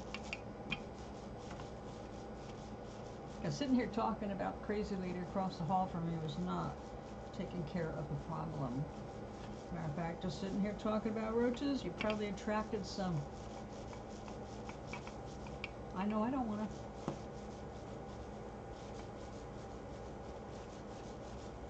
And when the temperature makes big fluctuations, that's the kind of thing that happens. Excuse me. Because right now it's been in the 60s and 50s, even going down to the 40s, and now it's 80s. It's going to be even hotter tomorrow, which is direct because I was really planning on going to town to the post office tomorrow. Now, I'm not so crazy about the idea.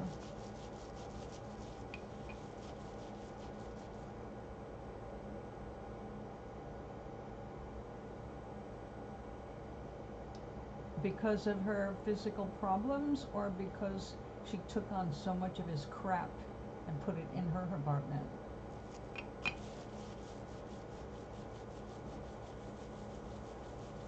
And aren't you glad? See, that's a solution, Maui. You don't have to come up with the solution that way, like pick out someone for her to sit with, right? All you gotta know is stop thinking about them as a problem and see them being happy. And they will attract whatever they need to make them happy that doesn't include you. So you can wish well. Of course, it's always temporary. That's how hoarders are. Just for a little while. And then when they try to give it back,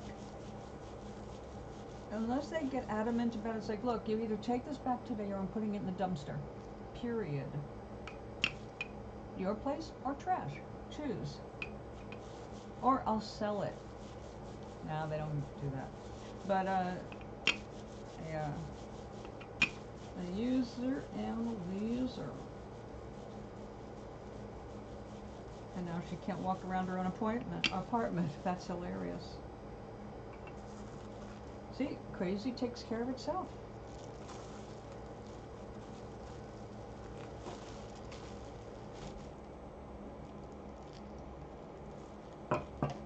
You didn't need her around. You didn't want her around. So she got somebody else to fill that need. That's what I said, the universe takes care of everybody, Maui. You don't have to take care of them. If you can't do something, don't freak out about it. There'll be somebody else that can help in that case. People attract. Alright? It's always attraction, always attraction. Focus on the problems, you attract more problems. Focus on solutions, things get easier.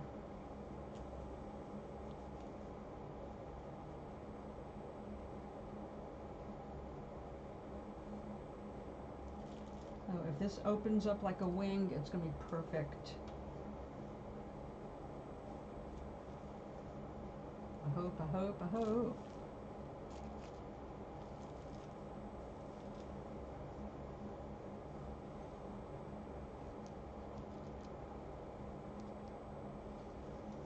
Yeah, I know.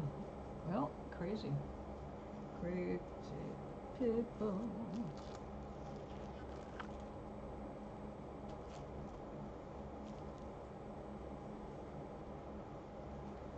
So now it's somebody else's problem. You don't have to think about it. What you need to focus on, again, is what do you want? And you can't just say peace. Peace has a face. Peace has aspects to it. What is peace to you?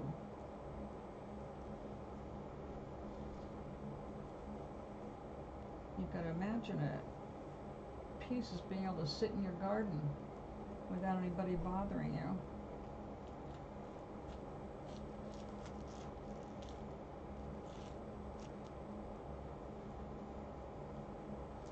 But as far as the roaches are concerned, you don't need those roaches in your apartment. You don't want those roaches in your apartment. You're going to have to probably do something about it.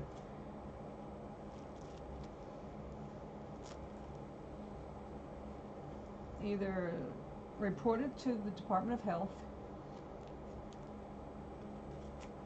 report it to HUD, because it's illegal to have roaches in a HUD subsidized apartment. That's below living standards. Not that a lot is getting done in that department right now, but you deserve better. And if you don't want to do that and follow up to protect your own apartment from an infestation, well, what can I say? It's your apartment. You're entitled to as many roaches as you want to allow. Or, if you don't already own some boric acid powder, you can get some, get a couple of syringes and go and do her apartment.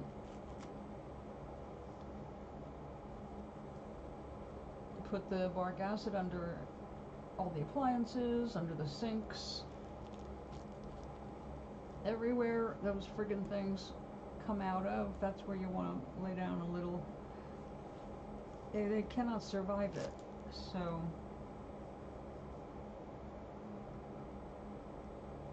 just today, just last week. Good. Well, there you go. Problem solved for the moment. They'll have to make more than one trip, obviously. Now look, we have an exterminator here every month. The whole apartment building does not have to be done every month, but if anybody finds any live bugs, they do every apartment for like 2 or 3 months in a row. They don't mess around because they want to rent out apartments. They don't want people freaking out, and they don't want to sit in an office with roaches going in and out either, because if it's one part of the building, it could get anywhere. Like I said, it follows the water lines, and there's water in every apartment.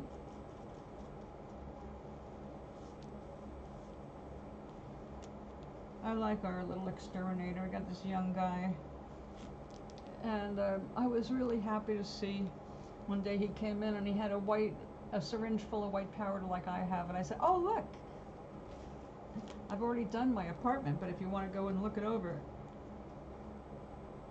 we can use your boric acid powder instead of mine. So that is how the professionals deal with it.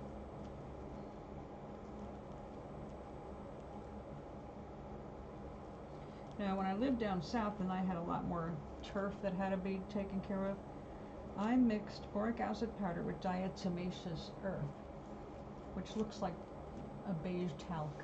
Very, very fine. Feels like powder, but it's actually diatoms, and diatoms are very sharp, and anything that crawls through it gets scratched by it and they dry out. So it's a really good bug killer. It's not a poison. It acts on their externals.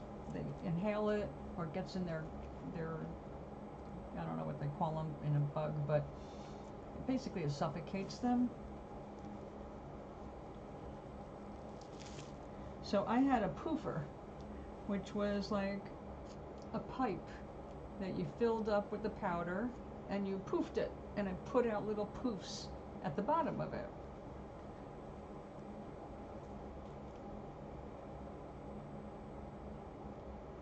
Yeah, see, that's why you're supposed to have a manager or a maintenance person going with that person to make sure every apartment has access.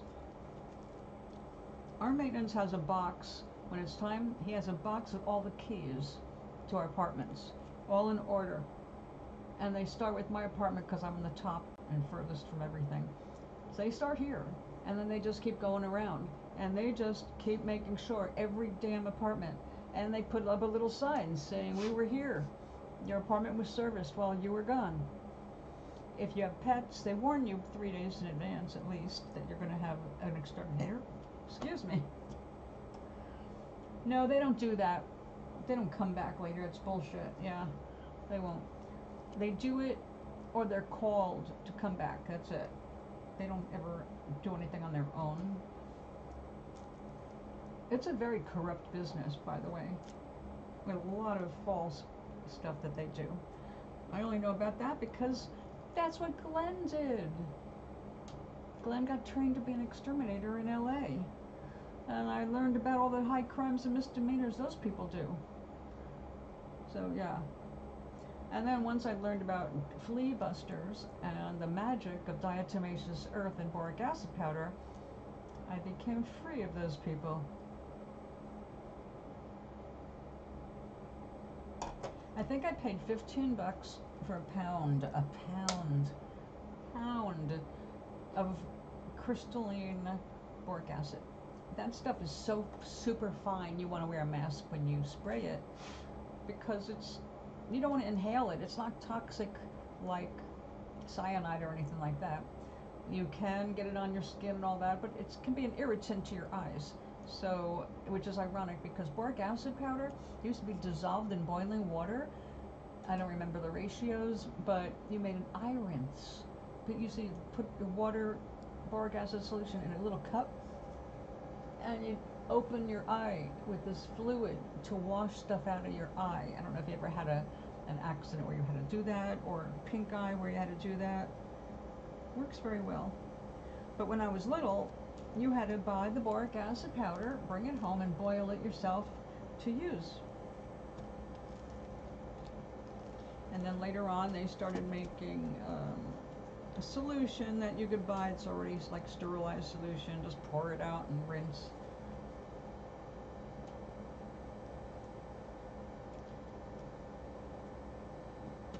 What exterminators do best is party.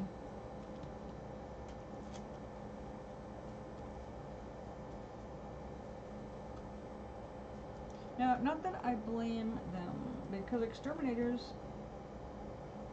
their backs go out very early with their work.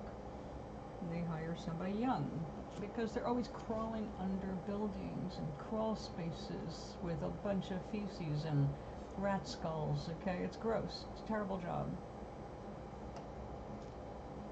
Which is not an excuse to lie and make things worse, like they do with some things, but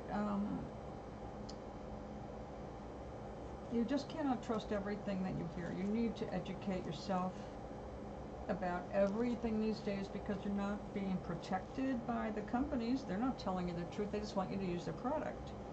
They don't care if you die from using their product or get sick, because odds are you're not going to have the money to fight them. They know that. You look up how many cases Monsanto lost. Almost all of them. It's many millions of dollars. You don't hear about it because they kept it quiet. Like, yeah, just pay them off, so we don't have a problem. And nobody wants to use Roundup anymore. Oh my God, well, our reputation is in the gutter, we may as well sell that. So they sold it to Bayer, the pharmaceutical. Poisons. So, you know, do your own research, make sure that what you're doing is good for you. We don't have doctors anymore. We have medical practitioners. We have people that are set up to just do the right exact thing in this much time to please the insurance companies, or they don't get the contracts with the insurance companies. So for them, it's all a numbers game, but the bottom line is that people get crappy care. My ex-heart doctor now is a prime example of what's wrong with the system. You make your appointment, once a year you get your 15 minutes, if you get 15 minutes. And they're not really listening, or they don't really want to listen.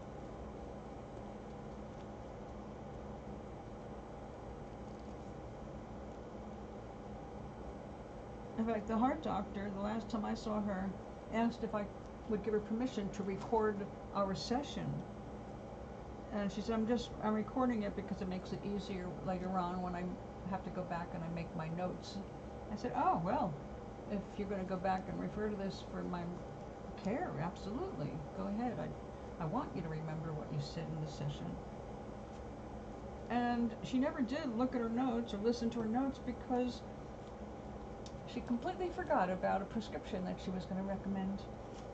I was expecting a prescription to arrive, but she never even did it. She didn't write it. So in the end, it was like, you know what, I just need a different heart doctor. So I found one that nobody, well, it's one of those really good divided things. People who are trying to take care of their health, they love this doctor. But people who just ignore what the doctor says, they don't like him. He's too honest. So that's who I went with. I'll see him in July for the first time. And the reason I picked him is because he got his degree in China. And when he came here, he got a second degree in medicine. So, since he had to go through school twice, I think he's the better choice.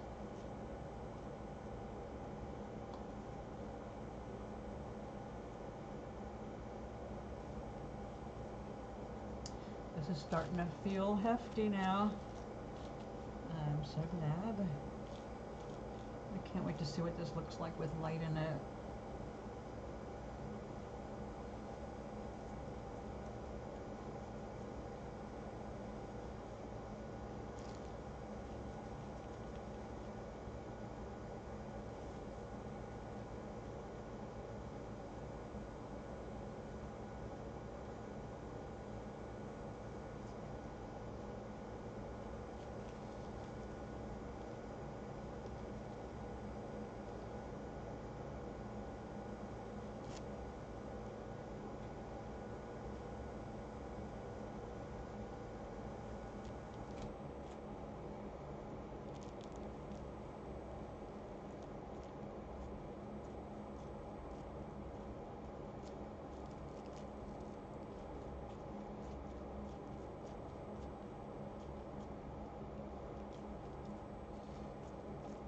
Alright, I'm going to start rolling it to get some of the excess water out.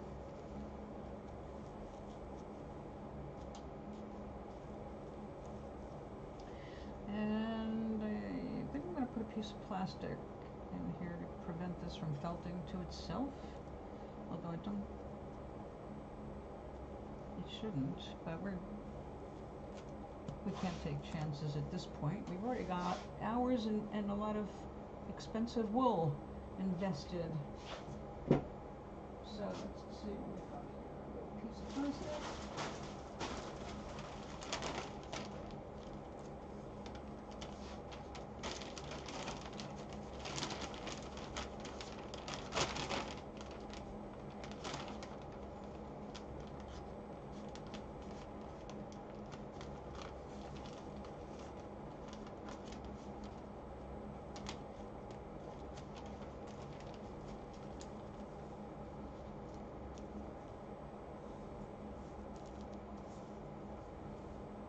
We're going to do another one.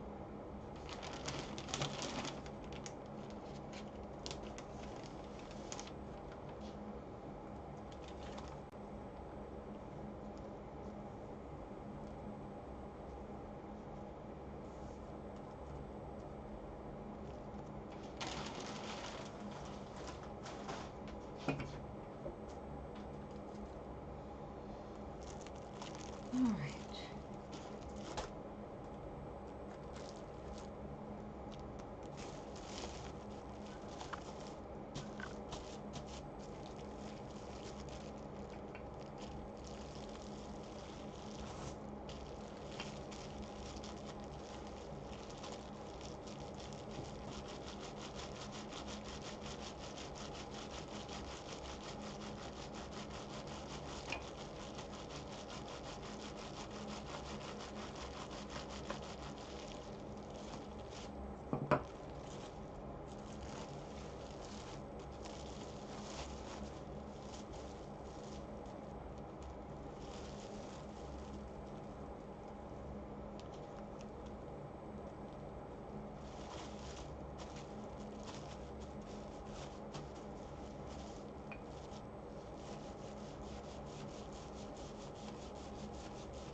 Go out in the hall and say something, Maui.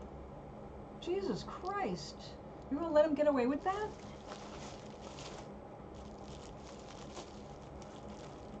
You can make a complaint right then and there. They're supposed to open up that apartment and clean out those roaches. And if they don't, they're not taking care of the problem.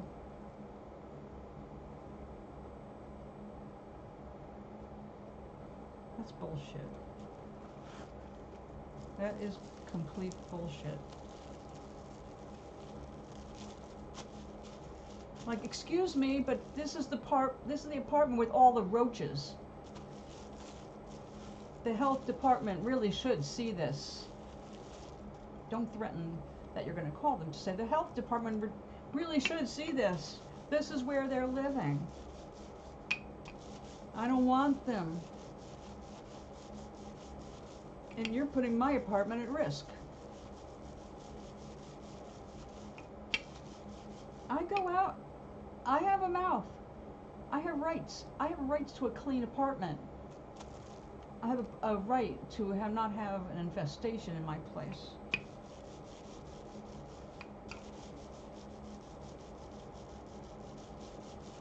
Oh, by the way, boric acid also takes care of bed bugs. People who are that slovenly, God only knows what they've got going on. You can be polite. Excuse me, but aren't you going to clean out, aren't you going to spray her apartment because that's what the problem is? And then hear what their excuse is. Say she hasn't gotten any treatment in months. In fact, you don't know when the last time she actually got a treatment. Because she is never letting anyone in. Now, if you try to play that game in this building, you will get thrown out. They won't put up with it.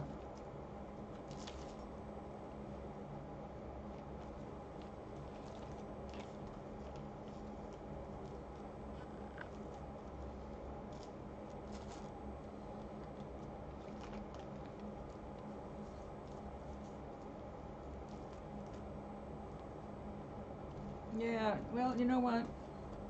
A lot of that happens because people don't act right in the first place. They don't speak up, they don't do what they're supposed to, not you.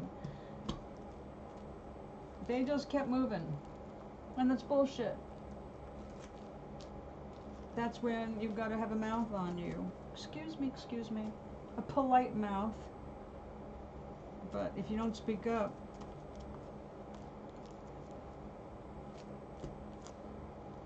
it's like, okay, well, I don't want to make any waves, so I'll just deal with the roaches if they come back.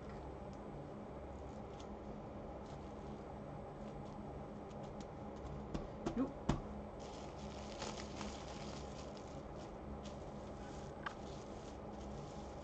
See, they tried to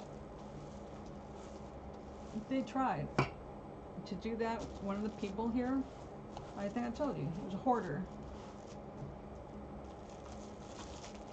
A skinny little guy that walks everywhere. Not all here, obviously. His place was overrun with roaches. And at the time, nobody could force him into opening up his apartment. But then finally, it was like, we're coming in and taking care of the roach problem. And if this place is filthy, we're going to start throwing things away. So you either start throwing things away or we're going to throw you away. She said something about management, ignored the comment. I'd go to the health department.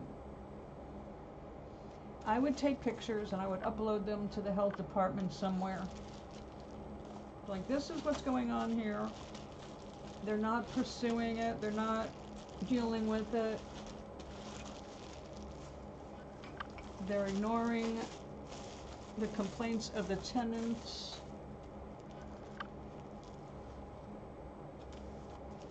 And you can do it anonymously.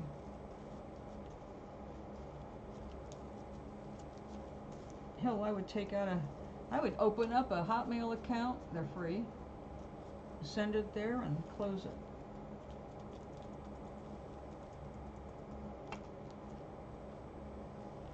Even I stopped talking to about the garden. Oh yeah, he's an asshole, right? This is the new one, right?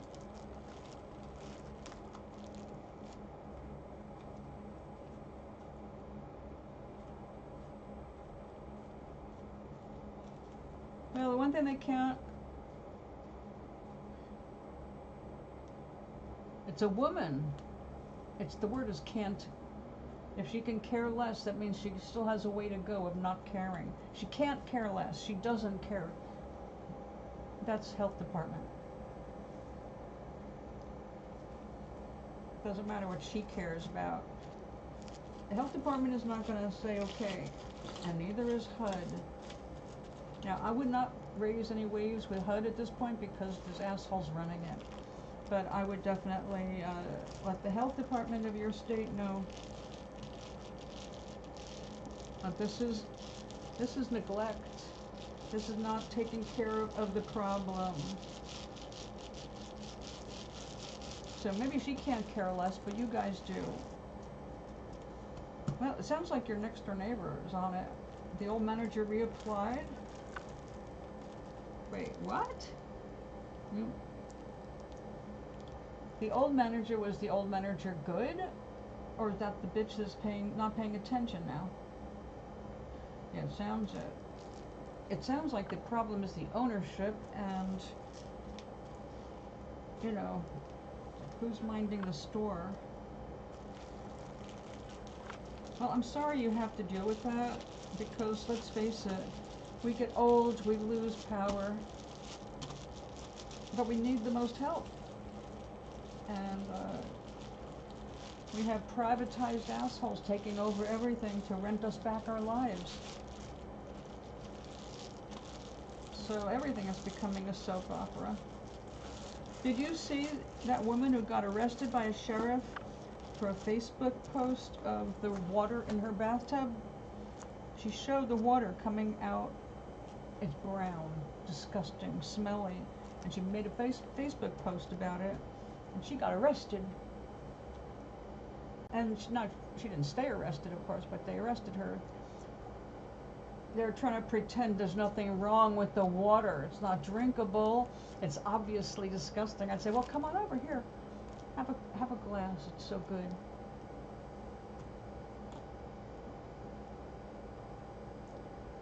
Yeah. They're doing everything they can to evade responsibility for the buildings that they are profiting from. And make no mistake, they're profiting. I just saw a notice in our building that they're raising the rent to $1,600 a month. That's $300 more a month than what it was when I moved in. Is it justified? Not really. Nobody got any big raises or anything, and yeah, all they did was buy some chairs and get the floors cleaned like they were supposed to. What they stopped doing during COVID. But I guarantee you, my apartment is not worth $1,600 a month. It's not even a matter of them lying about the square footage. It's obviously, you know, as the building is 42 years old. That's not a really old building, but they had people here that were not really maintaining and doing crap jobs, like fast paint jobs. I hung a painting here when I moved in, and I used one of those safety things so I wouldn't, you know, mess up the wall. In the middle of the night it fell down because the paint was like 4 layers thick and the paint just gave loose. Like, it wasn't even that big a painting, thank goodness, because it had glass and it broke.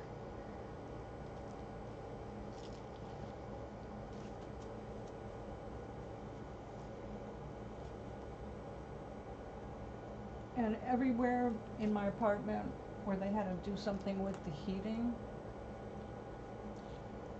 they used, you know, that spray, yellow spray insulation. That stuff's all over the damn... No, I'm not in a condo. I'm in an apartment. I'm in a little apartment. I'm not in a condo. We have condos on the property. Well, kind of condos. They're townhouses. They're not condos. A condo means you own a piece of that building. You own your apartment. I don't own anything. It's just a small apartment, and as a matter of fact, when I applied for the apartment, it was supposed to be 600 square feet, 624 square feet. I've lived in 624 square feet, and I thought, this is perfect. That's exactly what I need. I moved in, it was more like 400 square feet. So, yeah, lies from the start.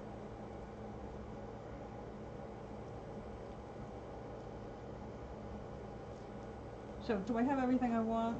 Of course not. No human does. We always want more. That's what we're here for, wanting more.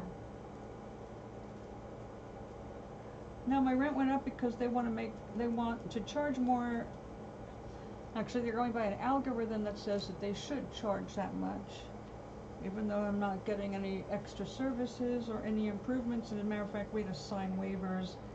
Like if you need a new key for your apartment, it's $400. $400 if you lose your key. That's right. We had to sign that. And how much we were going to get charged if there were not. I'm sure that this happened because we have a couple of people that were stupid enough to cause problems. Like on one floor, you know how when people press for the elevator and they get pissed off? Well, somebody punched a hole right into the wall and other people, I catch them doing that, bam, bam, bam, in the elevator, and I have to say, stop that. You're going to wear it out. You want to get stuck in the elevator? It's going to be because you hurt the elevator. It's not made to take bam, bam, bam. The rent went up because the algorithm, something that Elizabeth Warren has lobbied to try and get rid of, the algorithm that tells people how much you can charge for rent, or they recommend that you have a return as if it was stock, and they want you to keep bringing the price up so that people who own it, the private equity owners, will make more money. Now, we don't have that kind of building. Our building is privately owned. We're lucky, at least for that, because this building was built by a man who's actually still alive, but he's in his 90s, and it's his son who's taken over everything, and his son's the greedy asshole. He was a real nice man. He used to throw parties here, and not just throw parties here, he attended the parties. He wanted to make a really nice place for old people because he was getting old. And in the beginning, this was nice. I wasn't here during those days when they used to supply coffee every day. The kitchen was open. They had parties. The place sprung for a big Thanksgiving dinner and a Christmas dinner and decorations. None of that has happened since I moved in. We got a cake. Our Christmas party is some really lousy catered food, like, well, let's see, penne pasta with chicken and broccoli, which sounds good, but when it's been sitting in a container for 3 hours, it's just congealed pasta. Okay, that's the kind of thing we got now. It's like, I'll eat before I come to the party because I'm not eating what you serve.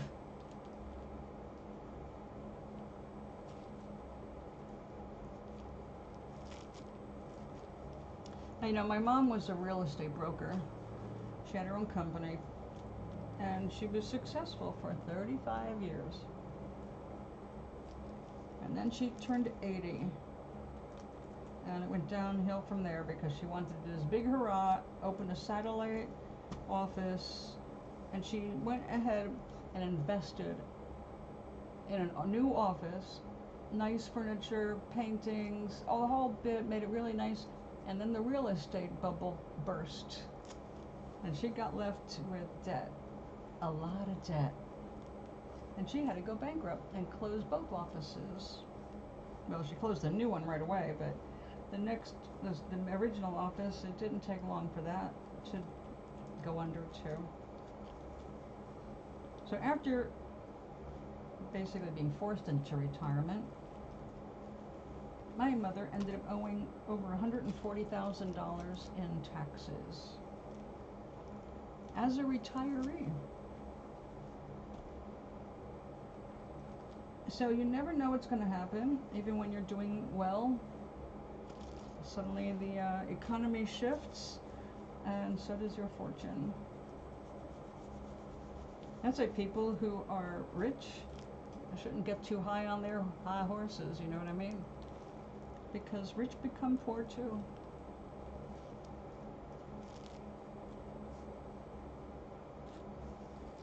Okay, we are starting to feel some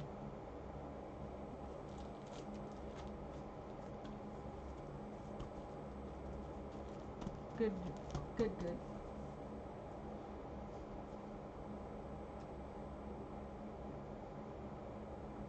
I don't want it to sound like I'm sour on my apartment. I love my apartment. It's not a luxury apartment or anything like that. I don't need that. My lifestyle is extremely simple, and so my surroundings are completely appropriate for what I do.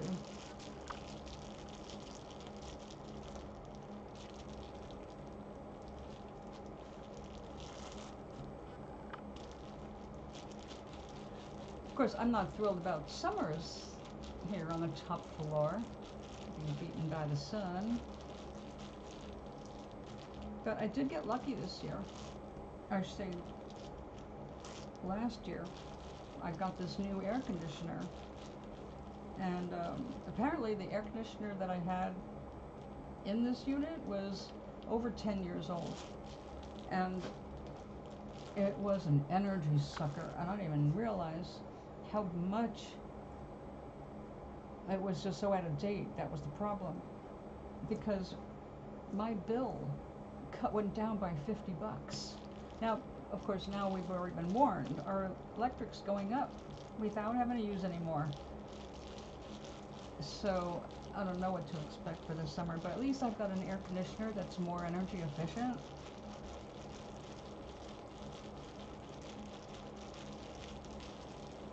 And I'll be able to survive this summer.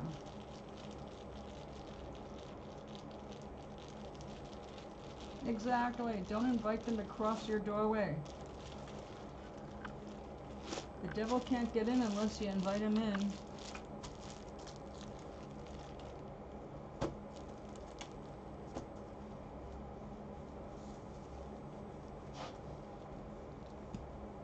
All right, we're getting some good felting.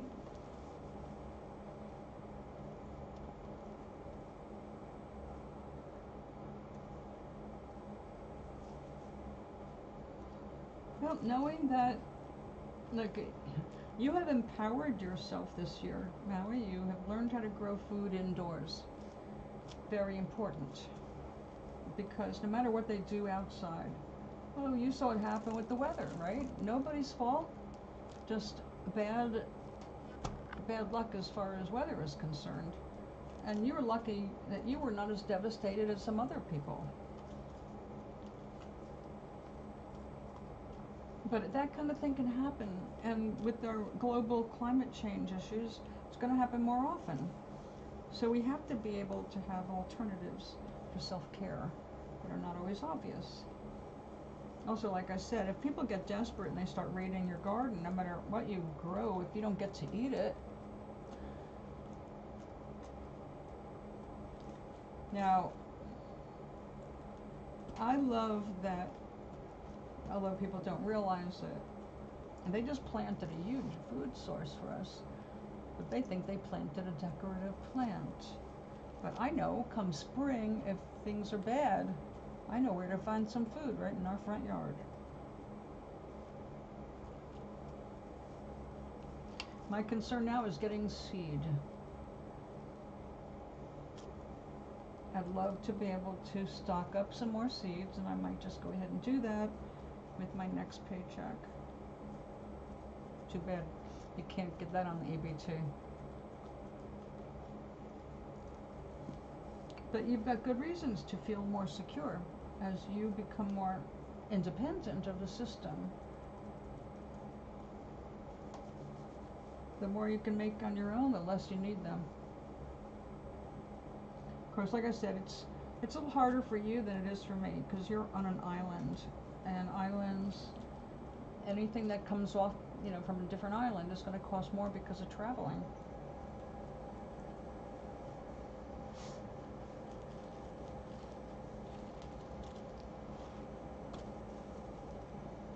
All right, these kind of look inset now, right? No bleeding. Don't feel the edges very much. Good.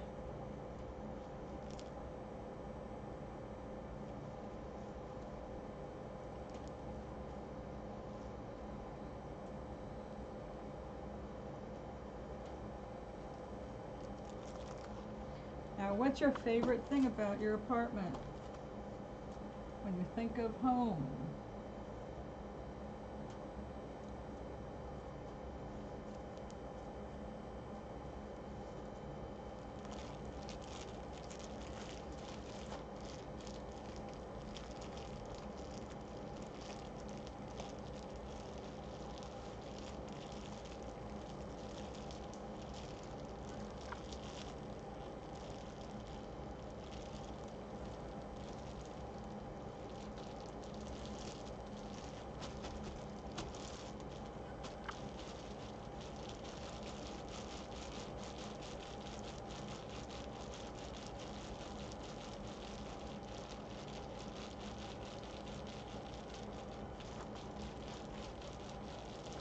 When you start every day being grateful for what you've got, the day goes better, right? If you go and you start your day with prayer, doesn't the day go better? Prayer, meditation. You go to that peaceful spot before you get launching into the day, and things get better.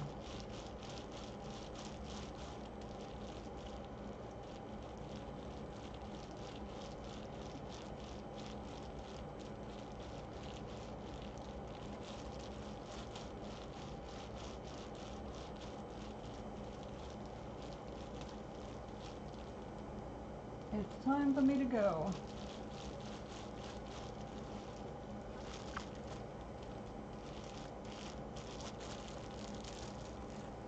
We will finish this tomorrow because I'm going to need to remove the center and wash the soap out. So I'll be back tomorrow. And I'm also gonna do laundry. Alright, darlings, have a wonderful afternoon. Think of all the things you love, you love, you love. What do you love? Ask yourself every day, what do I love? And then come up with something. Until tomorrow. Hello.